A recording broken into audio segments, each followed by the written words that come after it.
Hello, Internet. I'm Insane Lane, and welcome to Bad Erotica Book Club. Sorry we're a few seconds late. I was scrambling, as always. I always forget something or think I forgot something. They're usually some combination of both. In this case, I have a puppy looking at me going, you forgot to pet me ad nauseum because I need all the petting and love, and you made it cold in here, and I don't like that, and I'm a puppy. In his defense, he has a point about me making it cold because I had the balcony door open for several hours because I was way too hot and it's -10 outside, and so I got very dirty looks from a puppy who thinks that cold should be outlawed.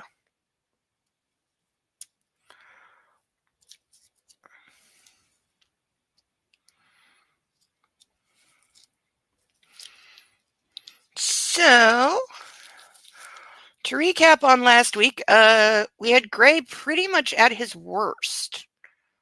It's probably on par with like two other times I can collectively call him at his worst. But she told him, "Oh, darling, we're expecting." And he immediately went, "How the fuck could you do this to me? How could you be so stupid when I'm the only baby? And I want all your love and affection and to fuck whenever I want." So he went completely insane, was the absolute worst to her, said horrible, vile, unforgivable things, and then went and got really, really, really drunk. After, for some reason, going to see Elena, which didn't seem to do any good other than it caused a fight the next day. And then when he woke up and was by, book magic, not massively fucking hungover like he should have been, doesn't understand why she is mad at him and why the household staff are mad at him because he screamed and yelled vile things at his pregnant wife. Took about 35 pages for it to even occur to him to apologize, which he never actually did. He thought about it twice. He never actually did apologize. And even tried to force her to have sex with him the next morning by both insisting that you're my wife and implying, therefore, that he is entitled to sex whenever he wants it. And then genuinely considered forcing her when she said, "Are you kidding me?"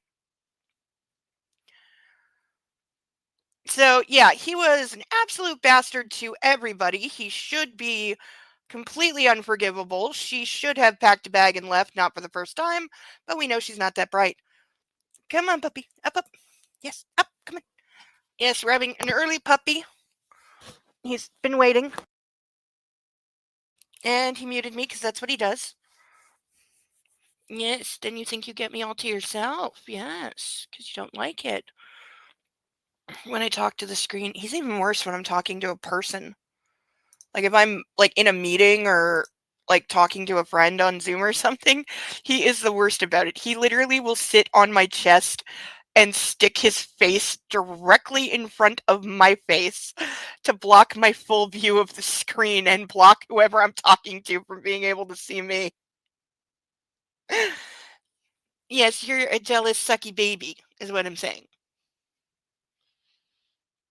He says, "Yeah." Like, this is understood. I are puppy. I'm the most important thing in the world. I should have all of the attention all of the time. What's wrong with this? Yes, I know the rules, right? Rules of puppy. So that's really about all that happened. He was a jerk. He failed to apologize for being a jerk. She once again failed to leave him when she should have. And he doesn't understand why everybody is mad at him. We did avoid a scene with world's worst therapist. Though I have a feeling we'll get more of those before the end of the book. I don't think we've seen the last of the bad therapist character. And it does remind me I need to track down some names because we gotta do that rank video coming up. We're almost to the end of the book. So I gotta get my rank hat on. I feel like I should have a crown or something for that, like the Burger King ones they used to have. Who remembers these? But for now, hey, I didn't tell you to start yet. I was checking volume. One of my cats get jealous when I say conference calls. He once managed to put the entire call on hold. Yeah, the little brat that's in my arms. He knows how to. You've seen. I have the clip-on mute button, and he makes a point of pressing the button when he jumps up so that he mutes me, and he does it all the time. It's amazing how accurate he is with it. But for now, all rise for our national anthem.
Cup of tea. You say, "Hey, would you like a cup of tea?" And they go, "Oh my God, I would love a cup of tea, thank you." Then you know they want a cup of tea. If you say, "Hey, would you like a cup of tea?" And they're like, I'm not really sure." Then you can make them a cup of tea, or not, but be aware that they might not drink it. And if they don't drink it, then, and this is the important bit, don't make them drink it. Just because you made it doesn't mean you're entitled to watch them drink it. And if they say, "No thank you," then don't make them tea. At all. Just don't make them tea. Don't make them drink tea. Don't get annoyed at them for not wanting tea. They just don't want tea, okay? They might say, "Yes, please, that's kind of you." And then when the tea arrives, they actually don't want the tea at all. Sure, that's kind of annoying as you've gone to all the effort of making the tea, but they remain under no obligation to drink the tea. They did want tea, now they don't. Some people change their mind in the time it takes to boil the kettle, brew the tea, and add the milk. And it's okay for people to change their mind, and you are still not entitled to watch them drink it. And if they're unconscious, don't make them tea.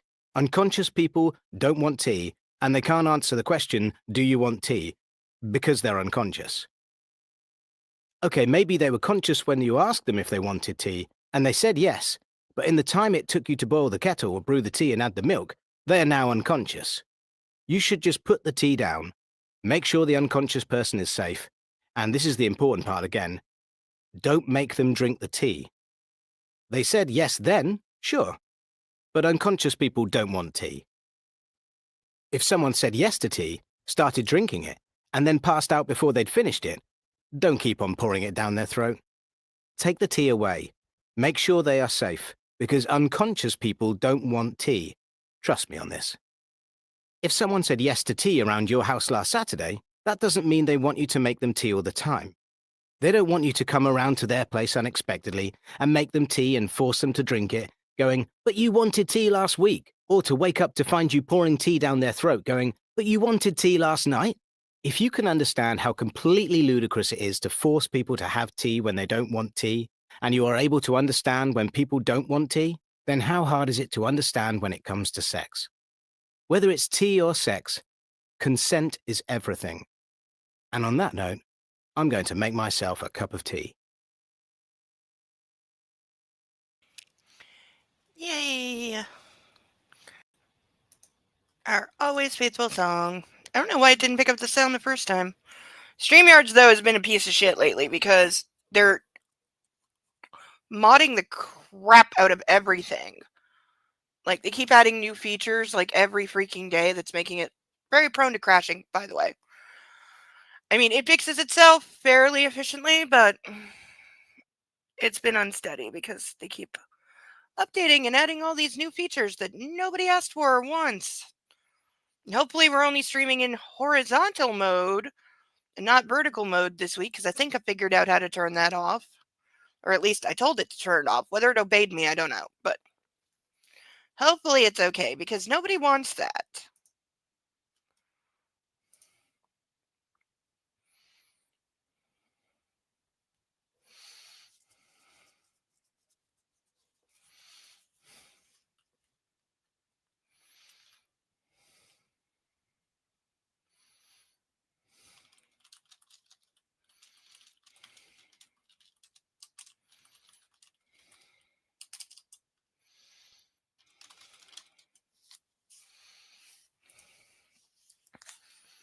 All right, so we had him being awful. He didn't apologize.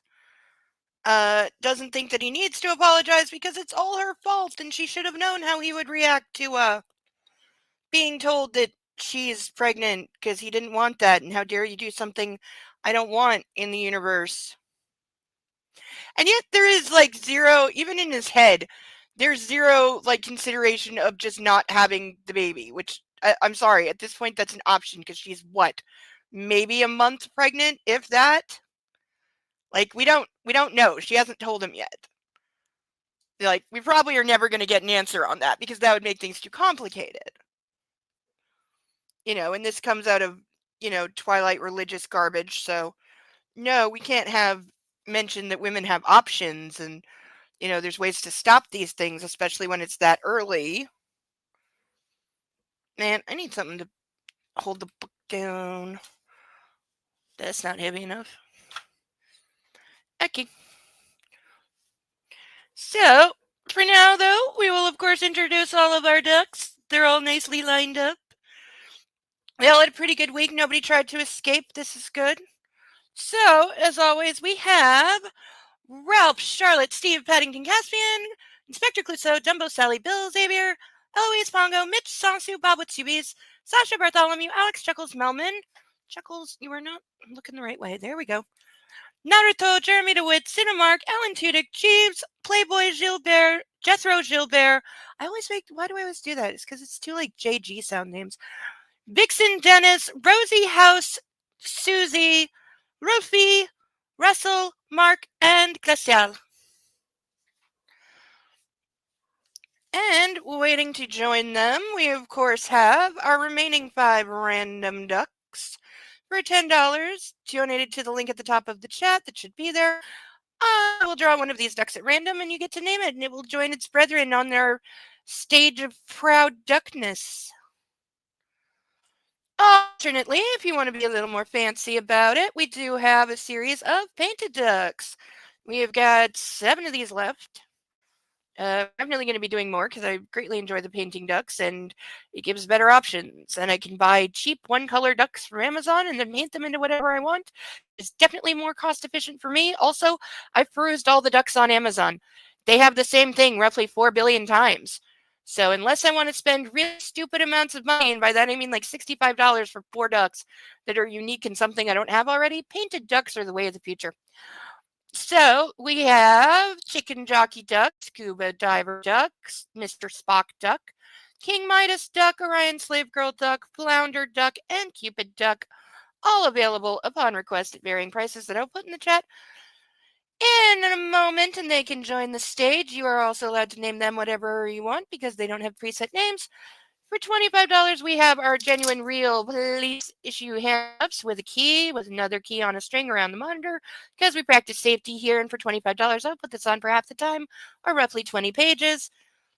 Or I'll accommodate if it's halfway through the stream. We'll see. We'll figure it out. But the cups are a personal favorite of mine. They just make everything better. They're very comforting, if you're me, and kind of twisted. And if you would like to see me get real drunk real fast, you can donate $50 and make me chug this entire glass of wine, which I'm realizing I overfilled. So this would be a good one to do right off when we hit the magical drinking hour of about 9:30, which is about an hour 15 in case you're in a different time zone. But that takes care of ways that you can help a girl out and help me keep the lights on and the bills paid and the groceries coming and all that stuff that equals life as we know it. Or, a so called life. Depends on who you ask. But that really is what the donations go to. It's not for, like, clothes or hair bullshit. It is absolutely bills and survival. So, that in mind, let's get started. We are on chapter 37. Oh, also, we have this week, next week, and then one more week, which puts us, I believe, into the first week of first or why can I not count? Yeah, first week of December, we will be finished this book. And so 3 weeks from now, we will finish this book and do our rank video of all the therapists because we're probably going to be a little short on time, so I'm going to put that in there. And then we'll be starting a new book.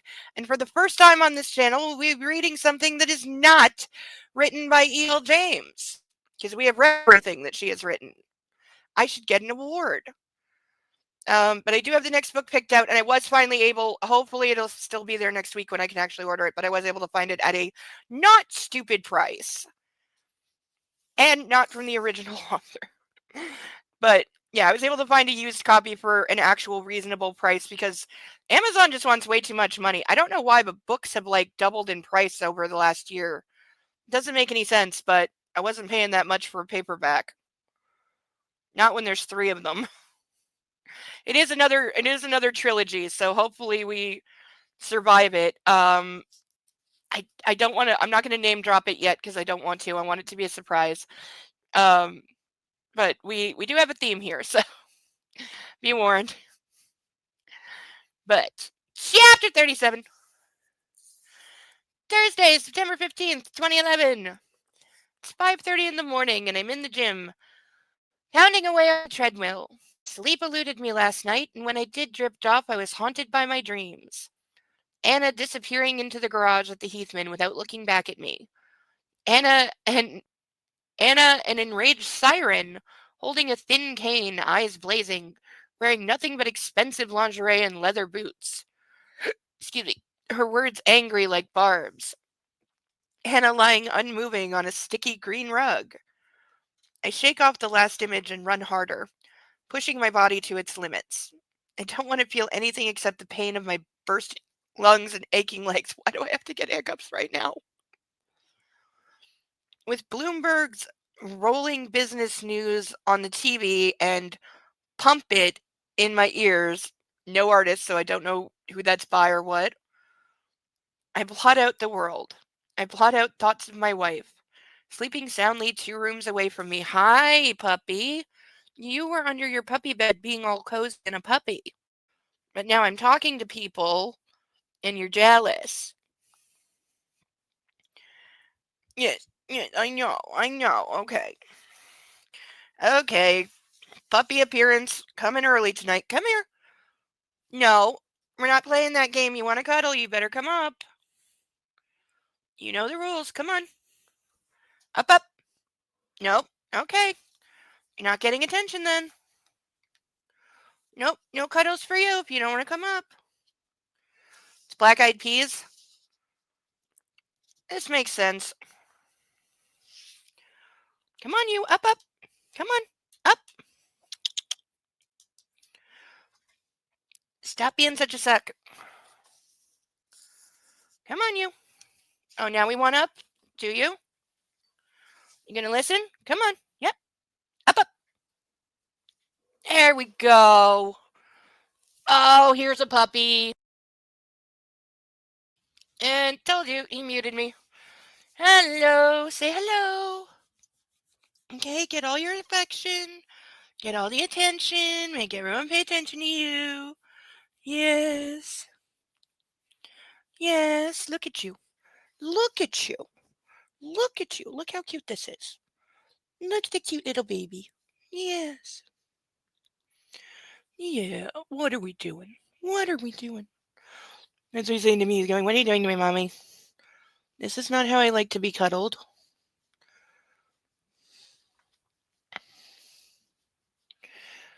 In his little sweater. You still mad that I made it cold in here? Part of me wants to get out and open the balcony door right now because I'm so hot. Hot flashes suck. Good baby. Yes, you are. You're a good baby. Okay. I gotta get back to the book. Okay. So here's some belly. Belly, belly, belly, belly, belly, belly, belly, belly, belly. Yes, belly, belly, belly. Yes, good baby. Oh, yes. Rub all the belly. Hey, I see you looking at the ducks. What are you doing? What are you doing? Yeah. I wasn't picking which one I wanted to eat. I wasn't doing that. I wasn't thinking about grabbing the duck and hoping you didn't notice. I wasn't thinking about grabbing the pink duck at all. I wasn't thinking that. I wouldn't think that because I'm a very good boy. I'm a very good boy. I am a very good boy. Remember? Okay. Bye bye. Yes. You have plenty of toys.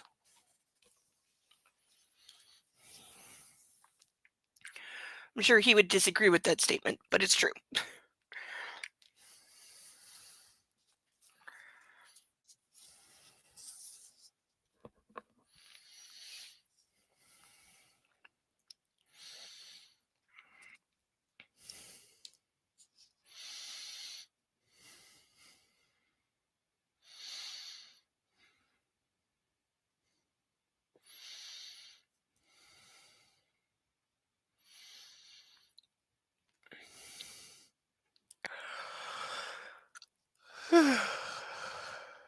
Oy. I blot out thoughts of my wife sleeping soundly 2 rooms away from me. Dream of me, Anna. Miss me. Yeah, I wouldn't be missing you, like, for at least a month.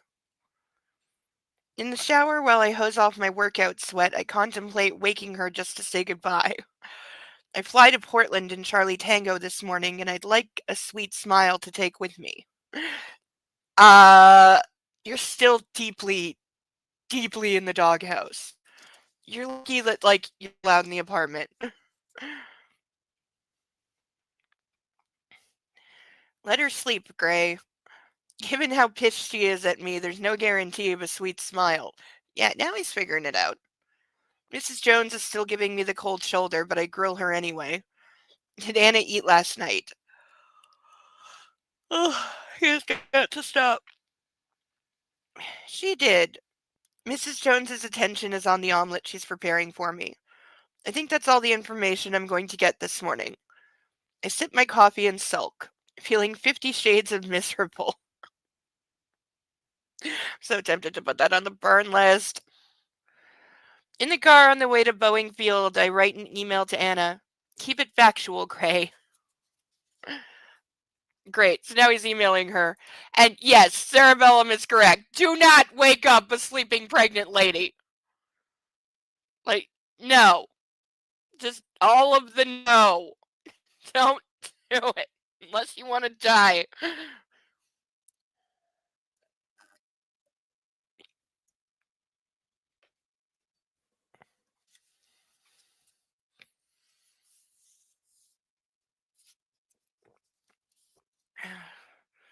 From him to her, subject Portland. Anna, I'm flying down to Portland today. I have some business to conclude with WSU. I thought you would want to know. But I know my real intention in sending an email isn't to inform her, but to get a response. I live in hope. Yeah, I wouldn't be replying at all. Screw him. Stefan is on hand to fly us down to Portland. After my sleepless night, I'm dog tired. If I fall asleep, I'll be more comfortable in the rear, so for the first time, I offer Taylor the front passenger seat, remove my jacket, and take a back seat in Charlie Tango. I leaf through the notes I have for the meeting, and when I've done that, I lay back and close my eyes. Anna is running through the meadow at the new house. She's laughing as I chase her. I'm laughing too. I catch her and pull her down in the long grass. She giggles and I kiss her. Her lips are soft because she's been crying. Oh my god! I saw that line coming, but I was like, no, he's having a happy dream. Why would he be dreaming about her smiling and kissing him and her lips are soft? Because she's been crying. Like, I should have looked this up beforehand, but there's got to be a word for, like, a crying fetish, because I swear he has it. And he said, like, his favorite thing is when his submissives would break and cry and break down. That got him off, like, the most. Ugh. But it's weird. It's weird and creepy. And again, we don't kink shame here, but ugh.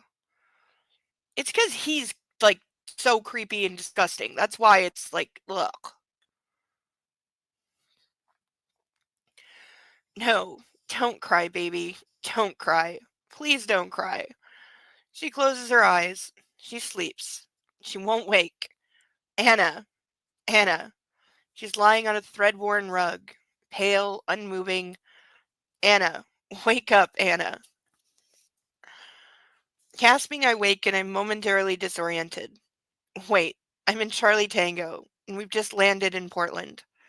The rotors are still spinning and Stefan is talking to the tower. I rub my face to rouse myself and unbuckle my harness. Taylor opens his door and steps out onto the helipad, while I don my jacket, careful not to snag the cable of my headphones. Thanks, Stefan, I say over the cans. No problem, Mr. Gray.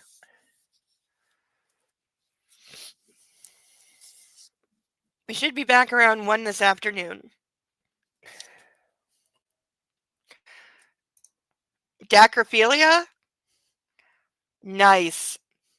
That's what I actually like. Sometimes philia or phobia names get really weird or don't sound related to like what they actually are, but that does.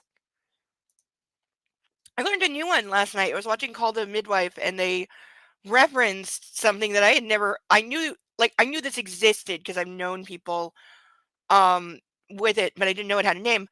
Uh Something called tocophobia, which apparently is the proper name for fear of childbirth. Which I didn't know that had been like I knew the fear of childbirth exists, obviously. I knew that, but I didn't know it had a name. Has a name.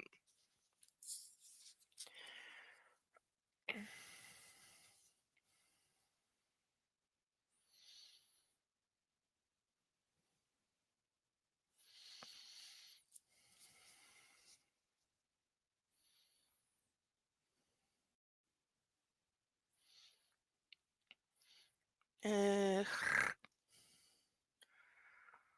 he'll be ready and waiting. He frowns, his concern evident in the creases across his brow, while Taylor heads down. Head down. Ugh. I'm tired. On. While Taylor, head down, opens my door. Shit. I hope that concern is not directed at me. I remove my headphones and clamber out to join Taylor. It's a crisp morning, brighter than Seattle, but with a brisk breeze that carries the scent of fall. There's no sign of Joe, the old timer who's normally here to oversee arrivals and departures. Maybe it's too early in the day, or he's not slated to work this morning. Or it's an omen or some shit. Okay. Hi, doggy on my leg. Yeah, I had a feeling you were going to be a little pest tonight. He's doing his toddler needs a nap thing, but mommy, mommy, mommy, I don't want to sleep. Play with me, mommy. Play with me. I'm not sleepy. I'm not sleepy. Really, I'm not. I'm not sleepy. No, I'm not sleepy. I just need cuddles, but I'm not sleepy. Friend of mine's little one, she always knew 100% when he was getting sick because he would turn into a little cuddle bug. He'd snuggle up on the couch next to mommy, and normally he's not a cuddler. He's a don't touch me kid because he's on the spectrum. But when he was getting sick, little cuddle bug never failed.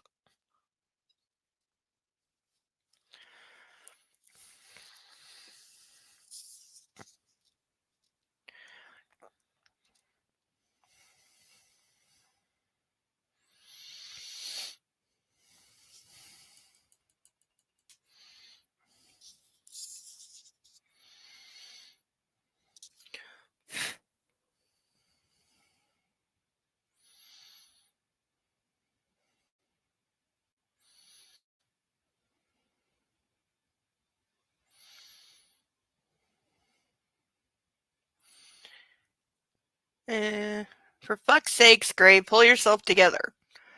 Our driver is waiting outside the helipad building. Taylor opens the door of the Escalade and I slide in. Then he takes the passenger seat up front. With my bad dream about Anna still in mind, I call Sawyer. Mr. Gray. Luke. Stay close to Mrs. Gray today. Will do, sir. Is she having breakfast? I keep my voice low as I'm a little embarrassed to be asking, but I want to know she's okay. I believe so, sir. We're leaving in about 15 minutes for the office. Good. Thanks. I hang up and stare morosely out the window at the Willamette River. Its metallic gray waters look chilly as we cross over the steel bridge. I shudder. This is hell. I need to talk to Anna.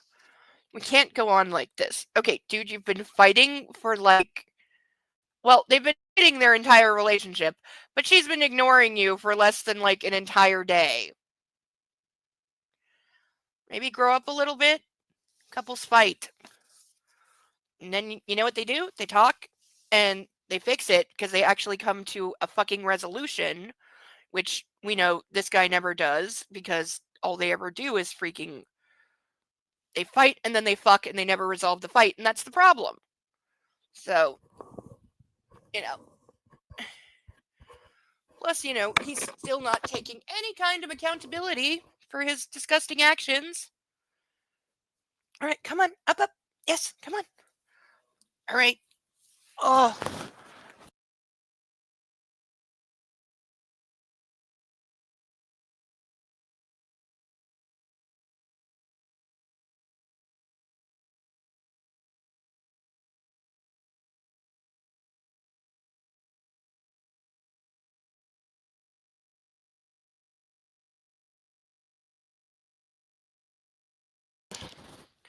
and of course he muted me because he's a puppy.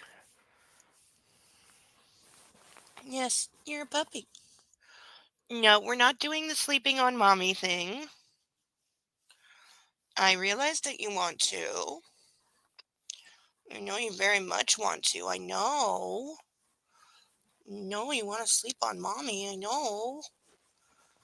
Yes, because you think I should just stop everything and hold you and let you sleep on my arms as much as you want. You'd be very happy if that's how the world worked.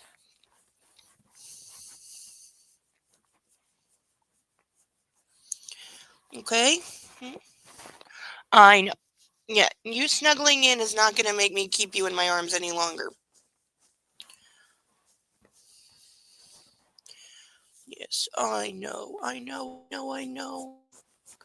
I know. I know. I know. Okay. Go in your puppy bed and have a nap, okay? I know. That's what you need. Yes, you need your naps. Okay? Say good night, everyone. Good night. Yes, I mean, good night. Go sleep. Okay? Go sleep.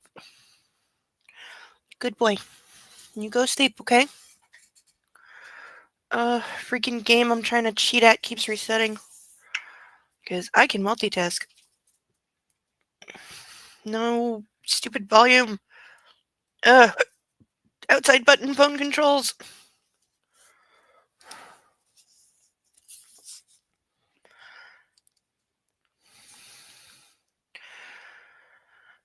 We can't go on like this. I have one option that might work. Apologize, Gray. Yeah, it's my only option. It's taken him like a day and a half. It's taken him like over 40 hours to work out that he needs to apologize. And I'm supposed to believe he's smart enough to be a billionaire at 24? Because I behaved like an asshole.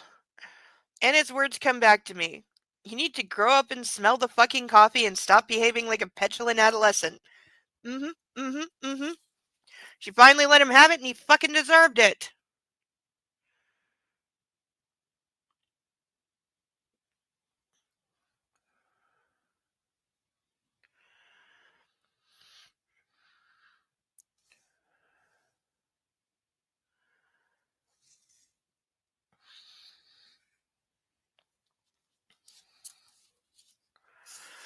Fuck.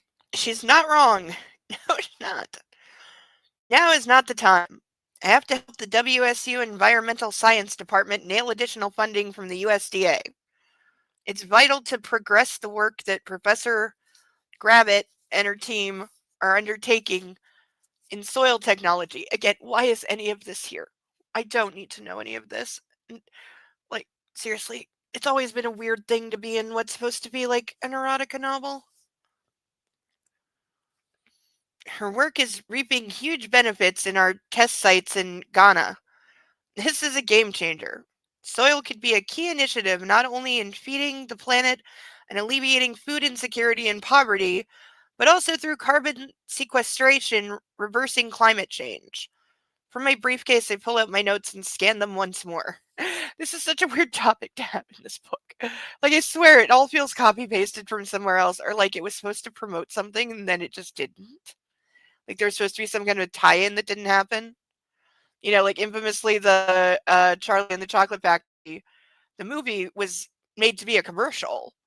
Some people don't know that, but yeah, the one with Gene Wilder originally was made to be a commercial because they were launching the like Wonka brand chocolate bars, but there was a problem with the candy in that it wasn't shelf stable, and so it would melt in the stores. So it got recalled, or it never got really distributed in the first place. But the movie still got made and still came out for now a product that they didn't have. So the fact that the movie went on to be this huge hit and like even now is still considered one of the best films, you know, ever. Though apparently quite difficult to film. They had a number of incidents on the set. I think four of the kids are still alive, and they did a commentary to it like 25 years later or something, or some kind of anniversary edition. And the girl who plays Veruca in the red dress in the candy room scene when she's breaking something open on a giant rock, you can see that it was a real rock and it was really sharp and it actually cut her knee. You can see it, it's in the movie, and she was on a red carpet like 25 years later and showed off she still has the scar that gave her. It was a real injury, it wasn't fake.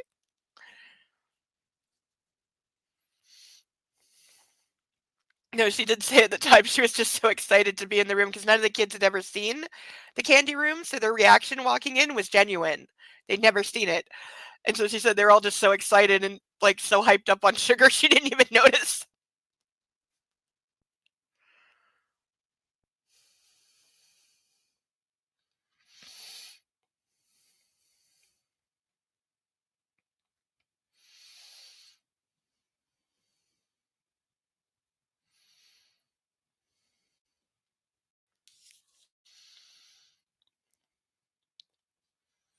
The meeting has been a resounding success. We've secured an additional $1 million from the USDA. It appears that feeding the world is quite high on the federal government's agenda, too. Well, can you tell this is outdated? With the gratitude of Professors Chowdhury and Gravatt ringing in my ears, Taylor and I head back to Portland. I check my phone, but there's no word from my wife. Not even a snarky response to my email. It's depressing.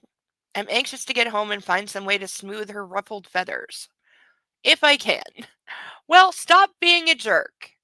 How about you start there? How about you start with the world's largest bunch of flowers, absolutely groveling at her feet, apologizing, and, you know, buy her like a t-shirt that says soon to be mom or something so you show that you're accepting the pregnancy and are, you know, not going to behave like this for 9 months. No, I still think murdering him, having Taylor hide the body is a good option. Maybe a meal out. A movie? Soaring. Sailing. Sex. What can I do? I miss her. In other words, how can I bribe her into forgiving me?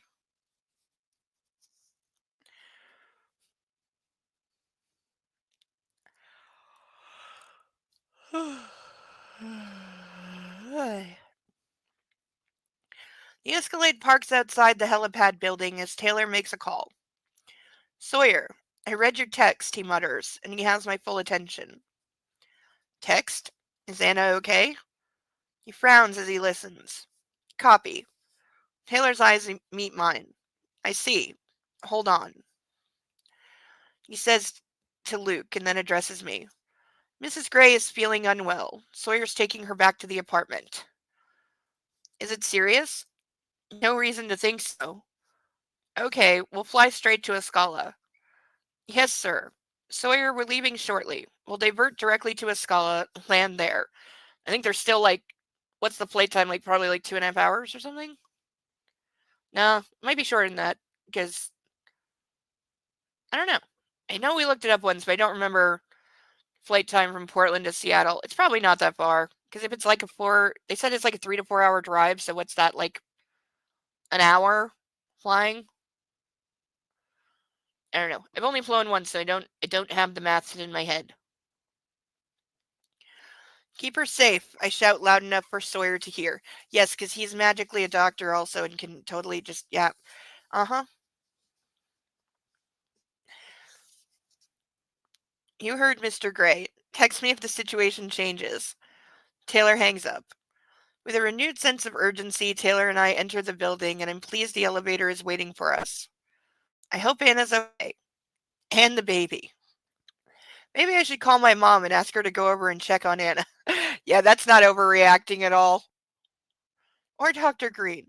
Though I'm not sure she'd take my call. Yeah, she has every right to tell you to F off after how you acted. No, again, props for having one character that was willing to tell him to go fuck himself. And didn't just bend to his checkbook. It will take us an hour to get home. I can't wait that long. So what are you going to do? Teleport? You kind of don't have another option, dude. I try my mother, but there's no phone signal. We're in the elevator. I can't call Anna either. Surely if it were serious, she would have called me. Damn, I have no idea given she's not talking to me. The elevator doors open. Charlie Tango is where we left her, and Stefan is waiting at the controls. To hell with this. I'm going to fly her. Yeah, he's in a great state of mind to be flying right now. Meow. I can direct my attention to the flight rather than dwell on what's happening at Escala. This is not a good idea. Dude, you just repaired this thing from crashing. Are you wanting to do that again? Because this is how you do that again. I hope Anna goes to bed. Our bed. Stefan steps down from the cockpit to greet us. Stefan, hi. I'd like to fly her home. We need a new course. For Escala. Yes, sir. He opens the pilot door for me, and I think he's surprised by the change in my attitude. I climb on board, buckle up, and begin the final pre-flight checks. Portland to Seattle via helicopter, 45-minute flight. That's not that long. 2-hour, 50-minute drive? Yeah, either way, that's not that long, especially if you're flying. But what do we bet he pushes the engine or does something stupid? Can you speed in a helicopter? Is that a thing? I don't know.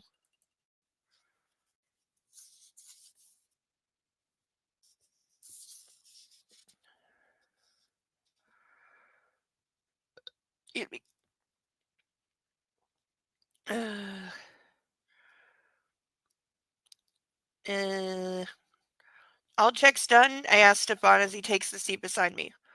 Just the transponder. Oh yes, I see. I need to get home to my wife. Taylor, you strapped in? Yes, sir. His disembodied voice is loud and clear in my cans. I radio the tower and they're ready for us. Right, gentlemen, let's get home. Pulling back the collective, I float Charlie Tango smoothly into the sky and head for Seattle. As we cut through the air at speed, I know I've made the right decision to pilot. I have to focus on keeping us airborne, but deep down my anxiety continues to gnaw at my insides. I hope Anna's okay. We touch down right on schedule at 2:30. Good flying, Mr. Gray, Stefan says. You are very limited by air traffic control. Yeah.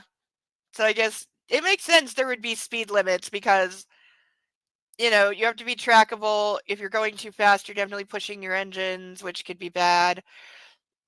You know, plus there is, actual traffic to be concerned with, or if something goes wrong, you don't want to be going as fast as possible because then you're going to crash as fast as possible.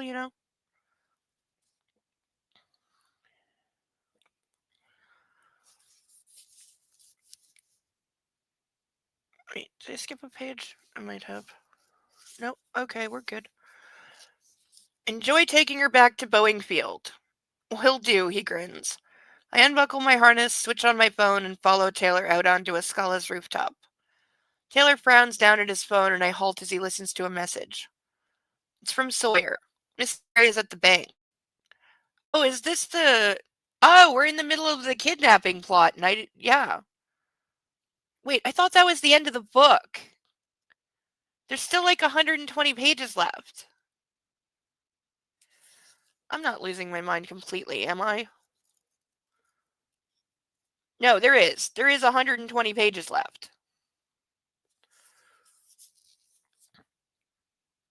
And because it's his point of view, we're not even going to see any of the kidnapping stuff because that's entirely her by herself. I feel like this is going to get weird. Taylor raises his voice to be heard over the wind that whips around us on the rooftop. What? I thought she was ill. What the fuck is she doing at the bank? Sawyer followed her there. She tried to give him the slip. Anxiety spirals in my chest, tightening around my heart. My rebooted phone beeps and vibrates with a flood of alerts. There's a text from Andrea sent 4 minutes ago and a couple of missed calls from my bank and one from Welch. What the fuck? Andrea, Troy Wayland at your bank needs to speak with you urgently. I have Wayland on speed dial. He picks up immediately. Wayland, it's Christian Gray. What's going on? I shout over the rush of the wind. Good afternoon, Mr. Gray. Your wife is here requesting to withdraw $5 million. Yeah, this is the kidnapping plot. Okay. And yeah, this is the magic bank that just has 5 million in cash. Because that's something banks fucking have. What? My blood turns to ice. 5 million. I can't quite believe that's what he said. What does she need 5 million for? Fuck. She's leaving me. Dude, if she was leaving you, she doesn't have to literally take cash. You know, she's quite a lot of jewelry that you bought her. I'm sure there's cash around the apartment she could take, but she doesn't need to go to the bank and like take 5 million in cash just to leave you. Hell, she could wire transfer to her private account and leave. Like, no. If I hear that somebody is trying to withdraw $5 million, I am not thinking that they're leaving me. I'm thinking something's terribly wrong. Because there's better ways of leaving somebody. My world crashes and burns. A cavern of despair opening at my feet. See, I'd feel sorry for him if he hadn't been such a fucking asshole the previous 60 pages. But we're supposed to feel bad for him here when all I feel is like, yeah, if she was leaving you, you're getting what you deserve. Yes, sir. As you know, under current banking legislation, I can't cash 5 million. Yes, of course. I'm in shock, teetering on the brink of the abyss. Let me talk to Mrs. Gray. I sound robotic. Certainly, sir, if you'll hold for a minute. This is agony. I head to shelter out of the wind beside the elevator doors and stand quietly waiting to hear from my wife. Dreading to hear from my wife. She's going. She's leaving me. What am I going to do without her? The phone clicks and my panic overwhelms me. Hi. Hannah's voice is breathy and high-pitched. You're leaving me? The words are out before I can stop them. No, she rasps, and it sounds like an agonized appeal. I don't remember her actually telling him no. Didn't she tell him yes? Like, I thought, like, as cover, because she didn't want him to know what was going on and interfere, she did tell him she was leaving. And was like, you know, I'll explain later. Or I'll fix it later once he can know what's going on. Everything will be fine. But I swear to God.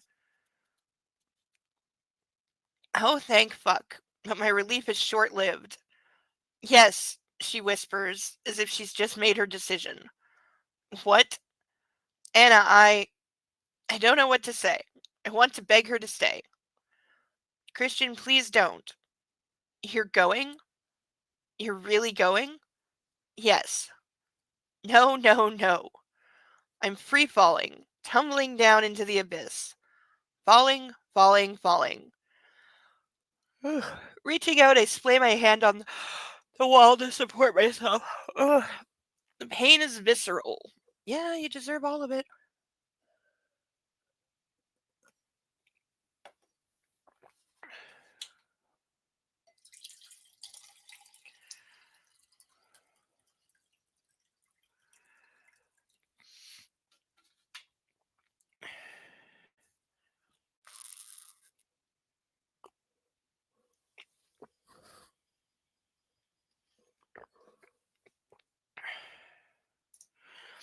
$120 pages out of 700 some odd pages is the end of the book.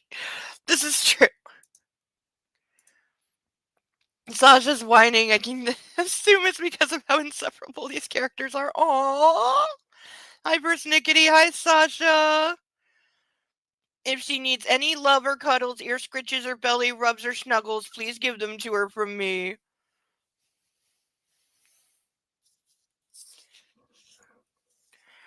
Did she chase any rabbits today?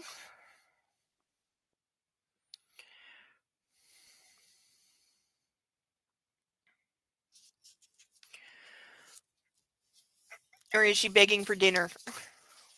Well, by now, probably second dinner.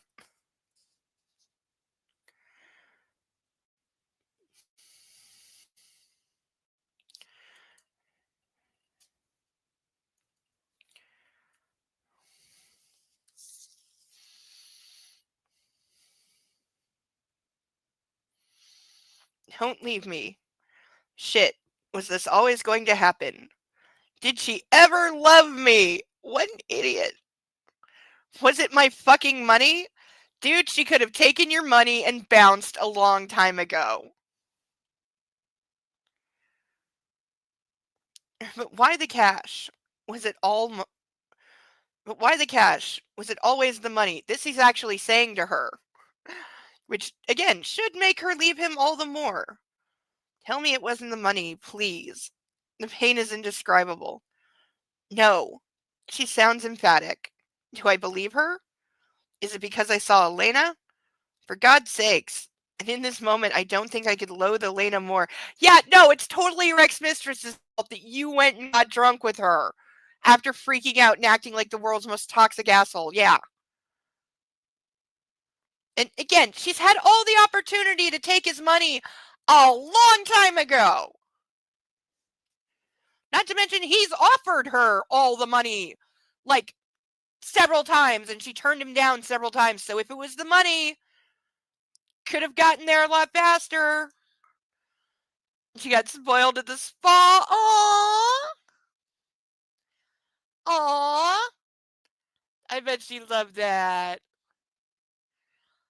Everyone paying attention to her. Probably other doggies to play with. I'm sure there were treats involved. Is it my money? Not is it my reprehensible behavior? Yes.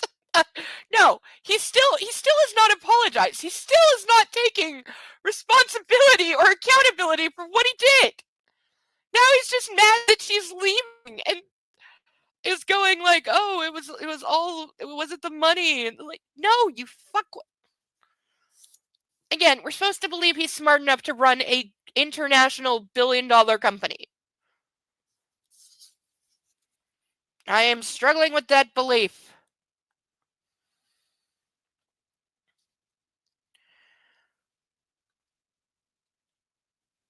I breathe deep, trying to get a handle on my thoughts. Is 5 million enough? How will I live without Anna? Yes. And the baby? She'll take our baby away. The knife twists in my soul. I'll take care of the baby. This is what you want. Yes. Okay, so suddenly he's concerned about a child that he doesn't want and resents like being forced to have in his mind. Now all of a sudden he's like, "Well, what about the baby?" You don't care. You don't want there to be a baby. You made that very fucking clear. Her voice is barely audible, but I hear her. Pain is crippling. She wants me off the phone. I can tell. She wants it done. She wants away from me. He really is an idiot. She doesn't get to play with other dogs, but they love her and she gets loved on. Aww. You're smart enough to hire Roz. Yep. Yep. Oh yeah, I'm fully like doubled down on he is a figurehead within his own country. Why are there ads? I'm trying to cheat at a game. Stop putting ads that are stopping me from doing that.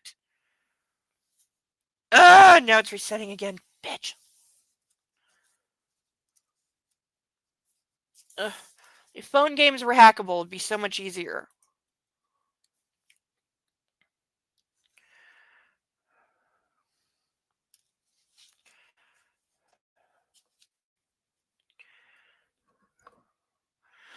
Yes, I know phone games are hackable, but I don't want to jailbreak my phone.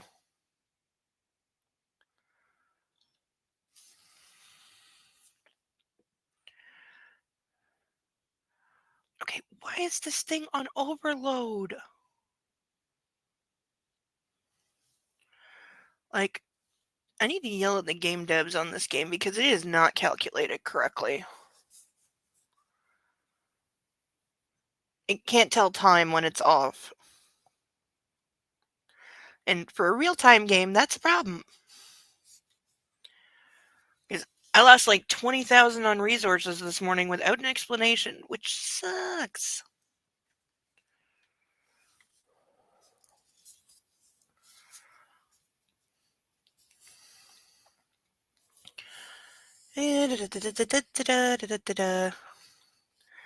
Take it all, I whisper. Yeah, just take, like, what, he's probably got a couple 100 million. Christian, she sobs. It's for you, for your family. Please, don't. I can't stand this. Take it all, Anastasia. I snarl and tilt my head back and silently howl at the gray sky above me. So now he's being a jerk again. Christian, her desperation is laced through every syllable of my name. I can't bear to hear her. I'll always love you, I murmur because it's true.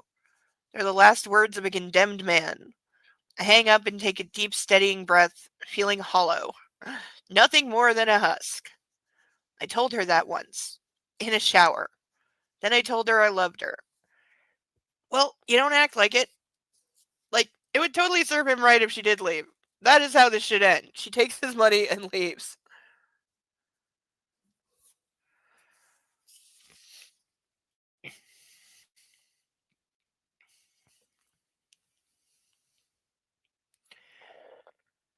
Mr. Gray.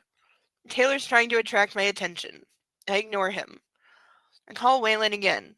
Troy Wayland. It's Christian Gray. Give my wife the money, whatever she wants. Mr. Gray, I can't. I know you hold the reserve for the Pacific Northwest. Just transfer it from the main holding account. Or liquidate some of my assets. I don't care. Give her the money. Mr. Gray, this is highly irregular. Just fucking do it, Wayland. Find a way, or I'll close all the accounts and move GH's business elsewhere. Understand? He's silent on the other end of the phone. We'll sort the fucking paperwork out later. I add in a more conciliatory tone. Yes, Mr. Gray. Just give her whatever she wants. Yes, Mr. Gray. I hang up. Okay, so none of this is how banking works. I don't care how rich you are or how much business you have. No bank is going along with this, especially as banks are trained to look for kidnappings and ransoms and large withdrawals of cash being hella sus. And correct, no bank has that much cash on hand. I mean, nice try with writing in something about there's some kind of reserve, but fucking bullshit. No bank has 5 million in cash. Not happening. No chance in hell. And you know how long it would take to count 5 million in cash by hand? And yes, it has to be by hand. Because those machines just count the number of bills that go through them. They don't check for counterfeit or the state of the bills, and they don't count dollar value.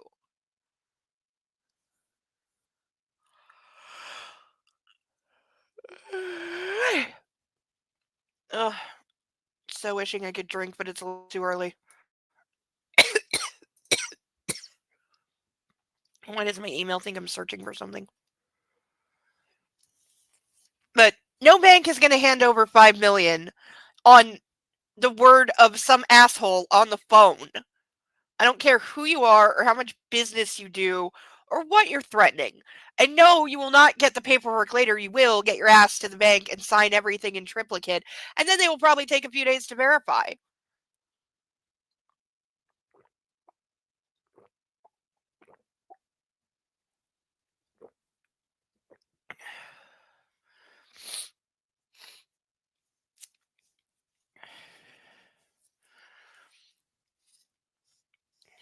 Like, it takes my credit card like 4 days to notice that I paid it. And that's going from like an account in the same bank.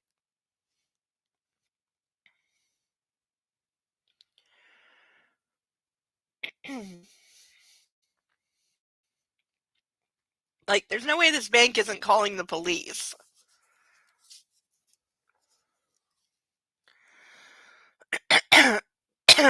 We also worked, I remember working out that $5 million in cash would weigh more than Anastasia does. So the idea that she is going to be lugging this money in a duffel bag by herself is utterly absurd.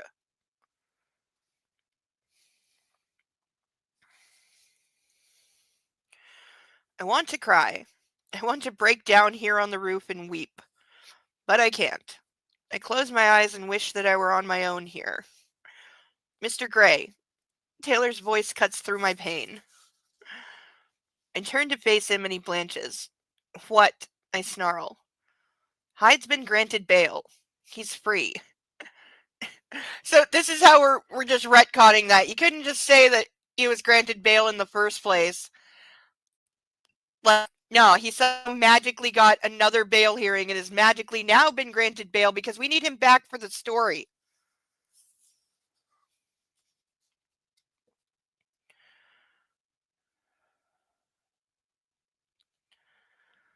I glare at him. What fresh hell is this? Hyde is free. How? I thought we dealt with that. Taylor and I eyeball each other, wondering. What the hell? You're leaving me. No. It's for you. For your family. Please don't. Hannah, I whisper. She's trying to withdraw $5 million. Taylor's eyes widen. Shit, he says. We reach the same conclusion at the same instant. Whatever the hell she's doing, deep down, I know it has something to do with that fucker Hyde.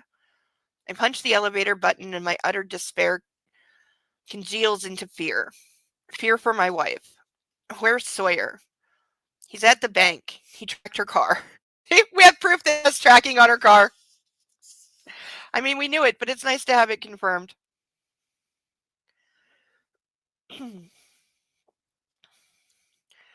We leap into the elevator and I jab the button for the garage as Charlie Tango's rotors start again. It's deafening. You have the car keys. I shout to Taylor as the doors close. Yes, sir. Let's get to the bank. Do we know where Hyde is? No. I'll text Welch. He left a message. Shit. It must have been the news about Hyde. It takes the elevator takes forever to descend to the garage. What is Anna playing at? Why can't she tell me if she's in trouble? Fear wraps around my heart and my gut, strangling me from the inside. What could be worse than Anna leaving me? The distressing picture from earlier in my dreams slips into my head, trying on older, much older, disturbing memories. A woman's lifeless on the floor. I screw my eyes shut.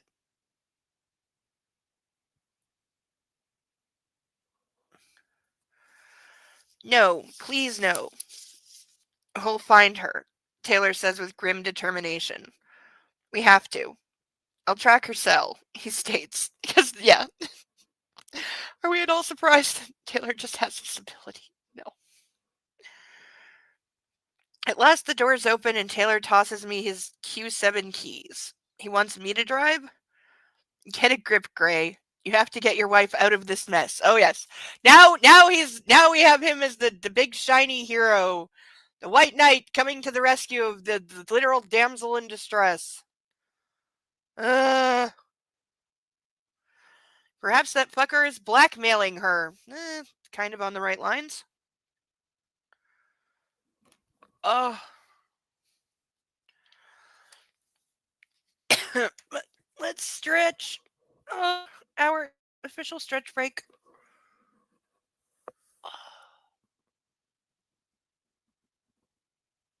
And there's a fire truck very, very near me. There's been a lot of those the last few days, which is weird.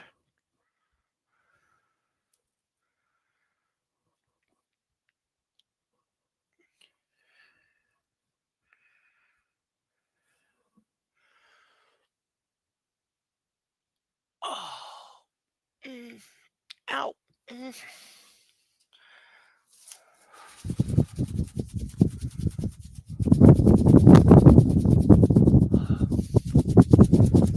Yeah, I just really want to drop ice cubes down my boobs. I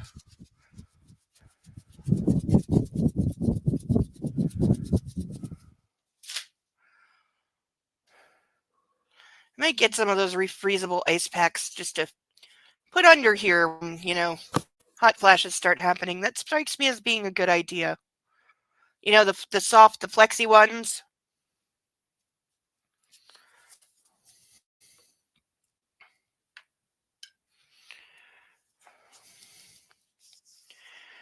Actually, that sounds like a very good idea. That and sticking my head in the freezer.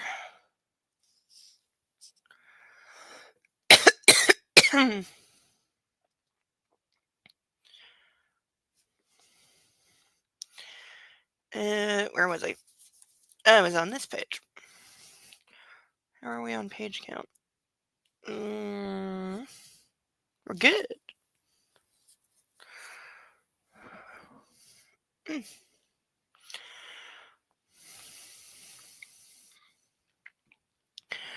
climb into the car and I switch on the ignition. The tires scream as I reverse out of the space and speed up to the garage entrance, only to wait agonizing seconds for the barrier to rise. Come on, come on, come on, come on. Barely clearing the barrier, we roar out onto the street in the direction of the bank. Taylor puts his phone on the dash, waiting for a signal, cursing impatiently under his breath.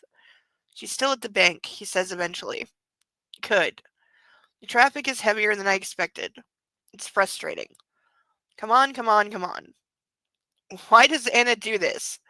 Keep shit to herself. Doesn't she trust me? Again, how stupid are you?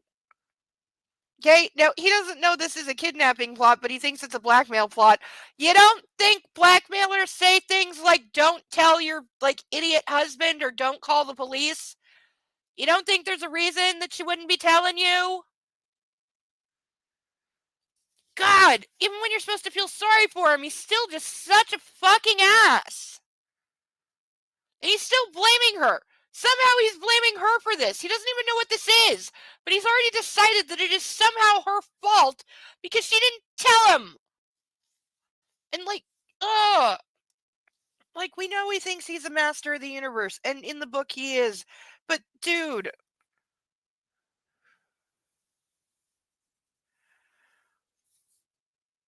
And after all the crap you pulled the last few days, hell no, she doesn't trust you.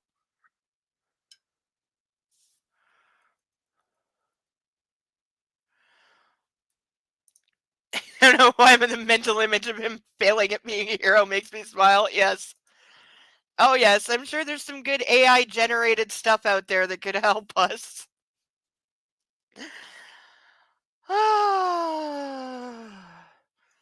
Okay, taking a second to admire the ducks. They're so good. We still need to fill the rest of the stage, though. I want them filled all the way to the top. And then, of course, I have to start making a third stage that I need a theme for. We'll find one. I also need to fix this because I don't know where this square went. But I have more. I have more of this. So, it's fixable. Hey. Freaking gnats, man. They're... Ugh. I don't even know how there's gnats when it's so cold out. It's deeply in the minuses, has been for days, and it smells like ice.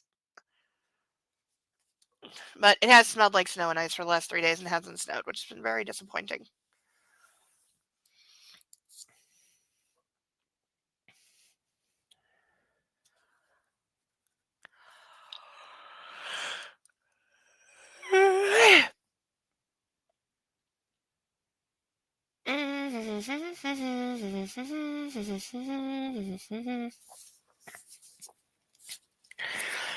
I think about my behavior over the last couple days. Here we go. Let's see if he gets anywhere.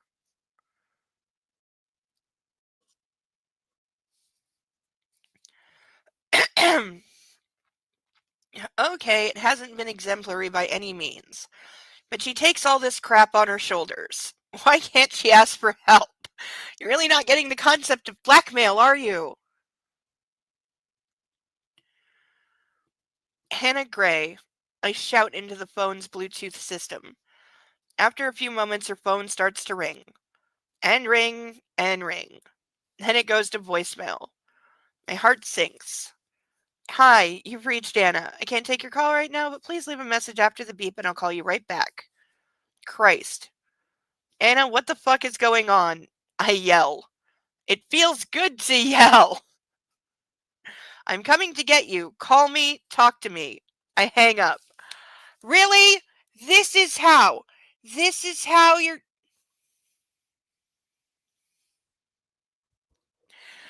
Okay, so Snickety is right. He sees nothing, absolutely nothing wrong with his behavior of the last few days because he's doing it again. Calling and yelling at her when you think she's in the middle of something very sordid and possibly very dangerous. Apple cider vinegar with a drop of soap in a dish? I think I've heard of that. I don't have apple cider vinegar. I have white vinegar. Or I can make sugar water, I think. Do I have sugar? I think I have sugar. I'm pretty sure I have sugar. Or sugar packs. Something sweet. But yeah, they're driving me nuts. How I have freaking fruit flies in the middle of winter, I don't know, but because they only showed up like a week ago, and there's nothing. There's not like a rotting bowl of fruit in my kitchen. There's nothing, so I don't know what the hell it is they're drawn to.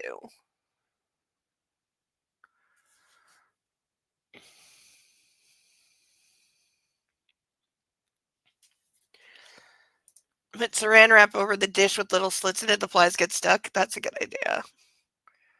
Yeah, because they need to go. They're driving me crazy, and they're just annoying. So now he's yelling at her voicemail because how dare you not tell me? I want to hear how the book ends. Yeah, well, we got this week, next week, and the week after, and then, yep, that third week we are done this book, and we'll do our rank video of movie and TV strengths, and then we will be starting a book not written by E.L. James for the first time.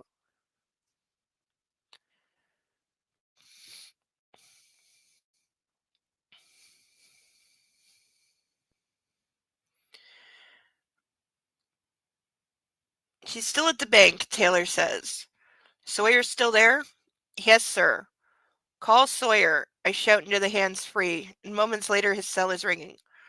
Mr. Gray? Where's Anna? She just turned around and gone back in.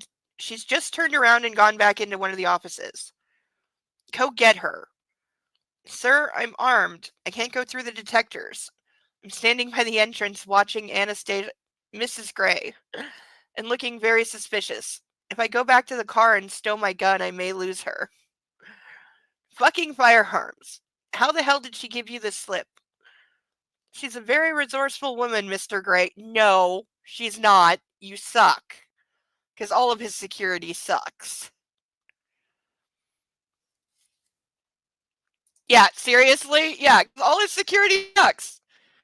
Yes, I second that he ran across for Starbucks and has no clue. I'm sorry, he's shown to be like the least effective guy ever. He sounds like he's speaking through gritted teeth, and I recognize his frustration. It makes me feel slightly more sympathetic to him. She drives me crazy too. Yeah, this is how you should be thinking of the woman you claim that you love who's having your baby. As this, wild thing that needs to be controlled, which is not her at all. I almost said her personality, but she doesn't have a personality.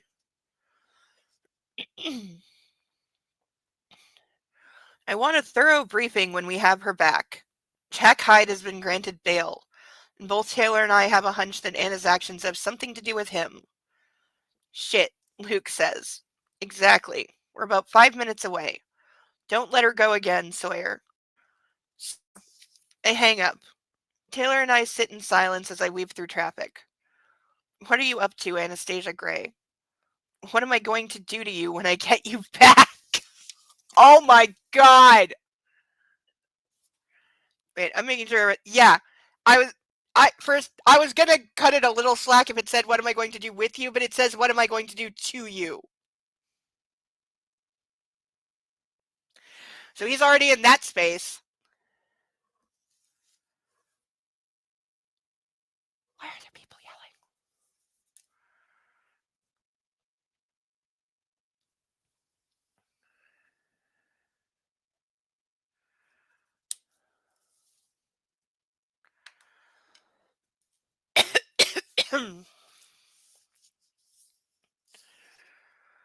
Various scenarios cross my mind. I shift in my seat because he's got a hard on thinking about beating shit out of his wife. For fuck's sakes, Gray, now is not the time. Taylor startles me. She's on the move. What? My heart jump starts as adrenaline courses through my body. She's heading south, on 2nd. Call Sawyer, I shout. Moments later, his cell rings again. Mr. Gray, he answers immediately. She's on the move. What? She hasn't come through the main entrance. He sounds confused. She's heading south on 2nd, Taylor interjects. I'm on it. I'll call from the car. Sawyer's obviously running. She's not in her car, it's still here. Hell, I shout. Still heading south on 2nd, Taylor says. Wait, she turned left onto Yesler.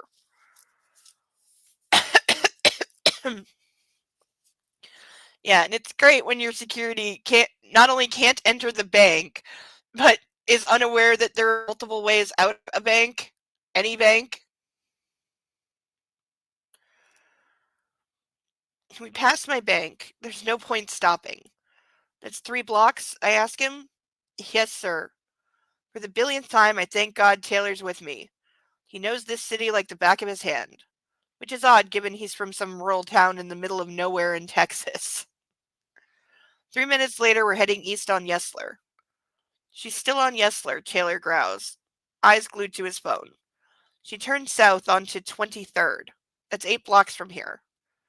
I'm right behind you, Sawyer pipes up through the hands-free. Stay close. I'm going to try and dodge through this traffic. I glance at Taylor. I wish you were driving. You're doing fine, sir. Where the fuck is she going? And who with? We're silent for several minutes. I focus on the road while Taylor occasionally calls out directions. We head south, then east again, now through mainly residential streets. She's turned down 13th. We follow for a few blocks, then turn east. It stopped. South Day Street. 2 more blocks.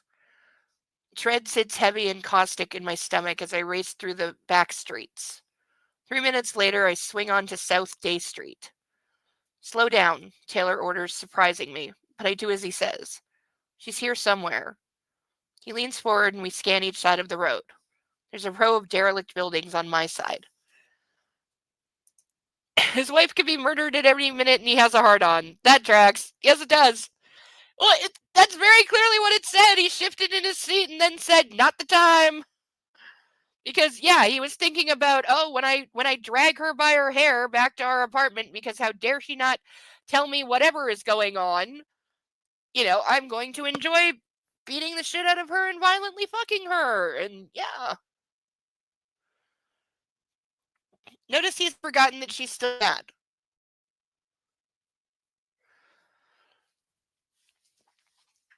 and has forgotten that he ever had any intention of apologizing.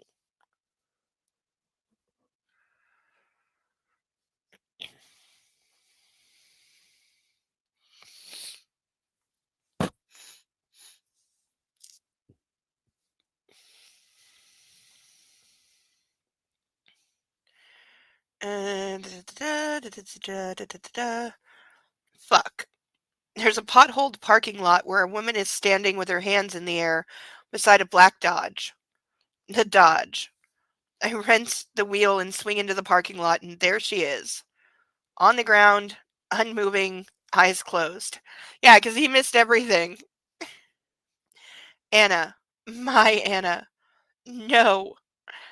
Everything moves in slow motion as all the air is sucked from my lungs. My worst fear realized. Here. Now. Drive safe, Cerebellum.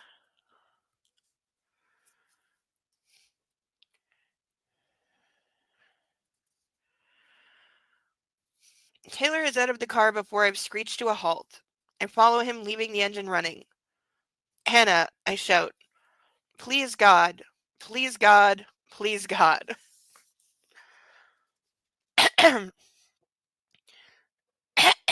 Freaking.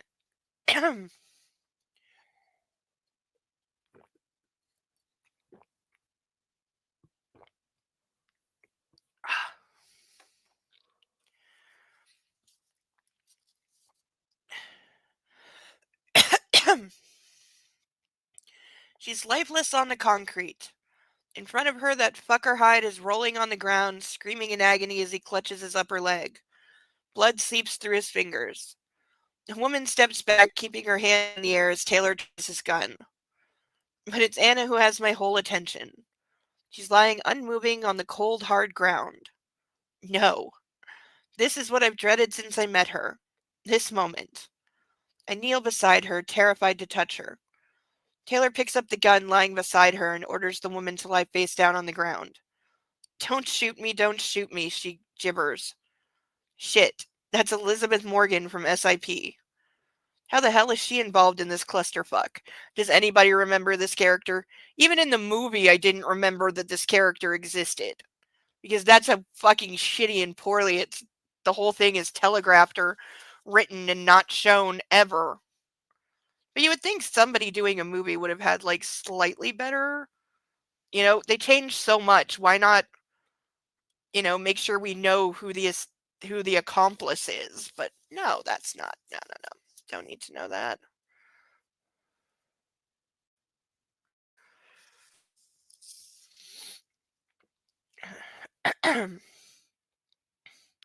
Sawyer is suddenly with us. He draws his gun on Elizabeth and stands guard over her.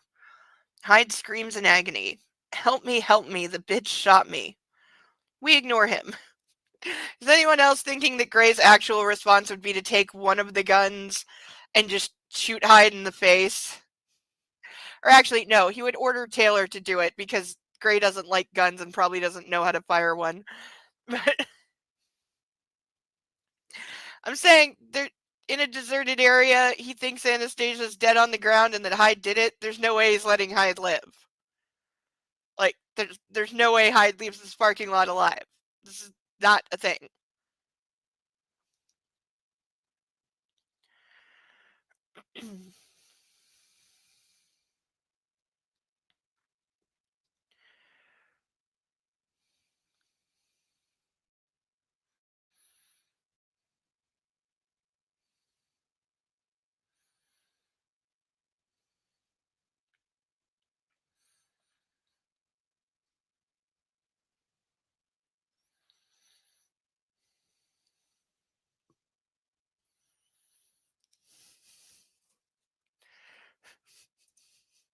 I'm now convinced someone else hired Roz and the housekeeper.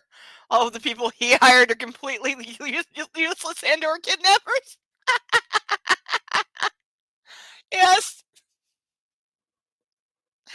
this is true. This could very well be true. Well, if like Roz has been there from the beginning, it's entirely possible that like Elena was involved.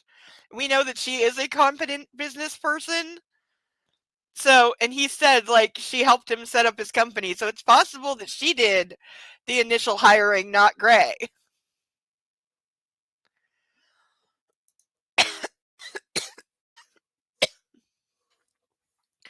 I mean, that would make sense to me.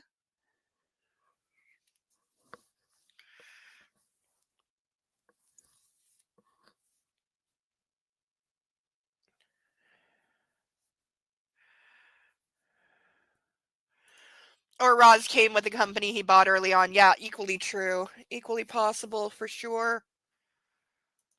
Because, yeah, he doesn't seem to have very good hiring instincts.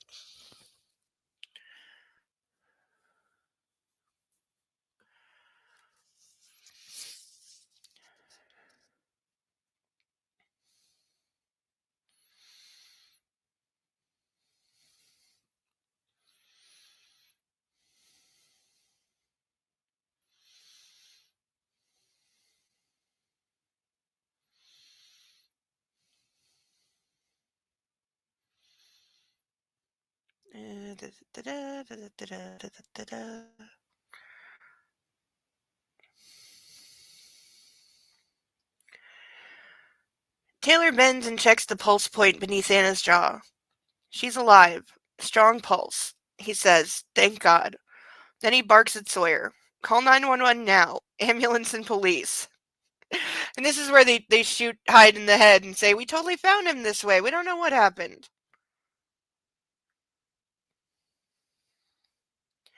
Sawyer reaches for his phone while Taylor quickly and gently runs his hands over Anna, checking for injuries. Oh yes, the magic TV thing where yeah, you literally just run your hands down somebody and like pet them, and it's like, yes, I have magical scanning powers in my hands that I can just scan down your body like I'm that uh, Rajin chick from Enterprise. Is that her name? That's gonna bug me now. It's one of the early Zindi episodes. I don't like the Zindi arc, but I liked that episode. But yeah, she's literally like an alien that has like bioscanner technology powers.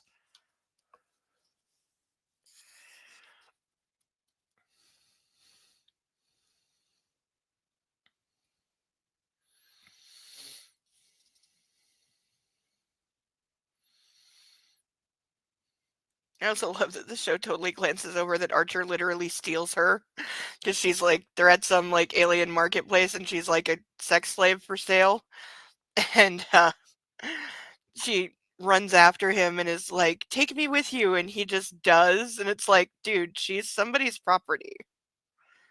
And whatever world you're on, that's allowed. So you just stole somebody's property and like probably committed kidnapping.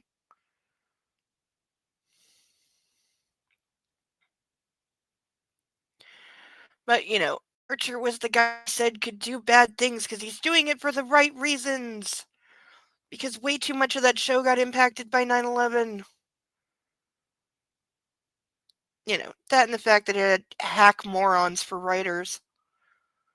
During the first two seasons. The Manny Koto era, the second two seasons are much better. Even though I don't like the Zindi stuff, at least it was better. And the fourth season's actually good. That's where it actually became like real Star Trek.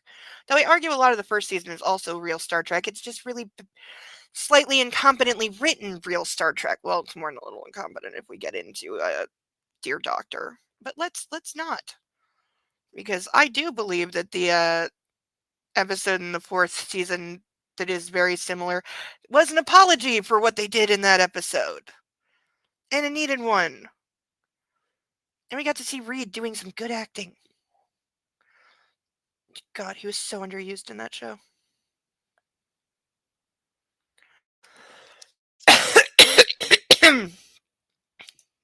Yes, later that day, Sawyer is fired for touching Anna, not for incompetence, though. Yes, I was gonna say, I'm amazed that Gray is not like shooting someone for touching his wife.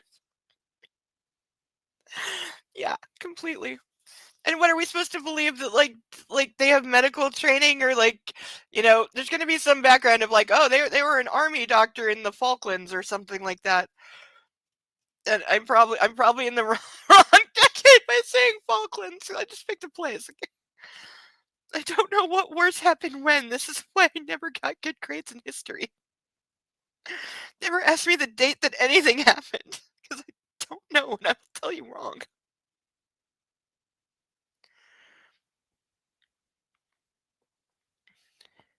I don't think she's bleeding. Can I touch her? She may have broken something. Best to leave it to the paramedics. Oh no. My wife. My girl. My beautiful girl. I stroke her hair and gently tuck a strand behind her ear. She looks like she's asleep, though she has a red mark on her face. Did he fucking hit you? Did he do this to you? You really... You have to ask?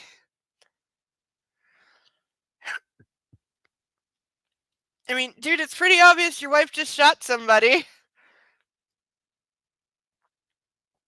Now my attention turns to Hyde, who's still freaking screaming.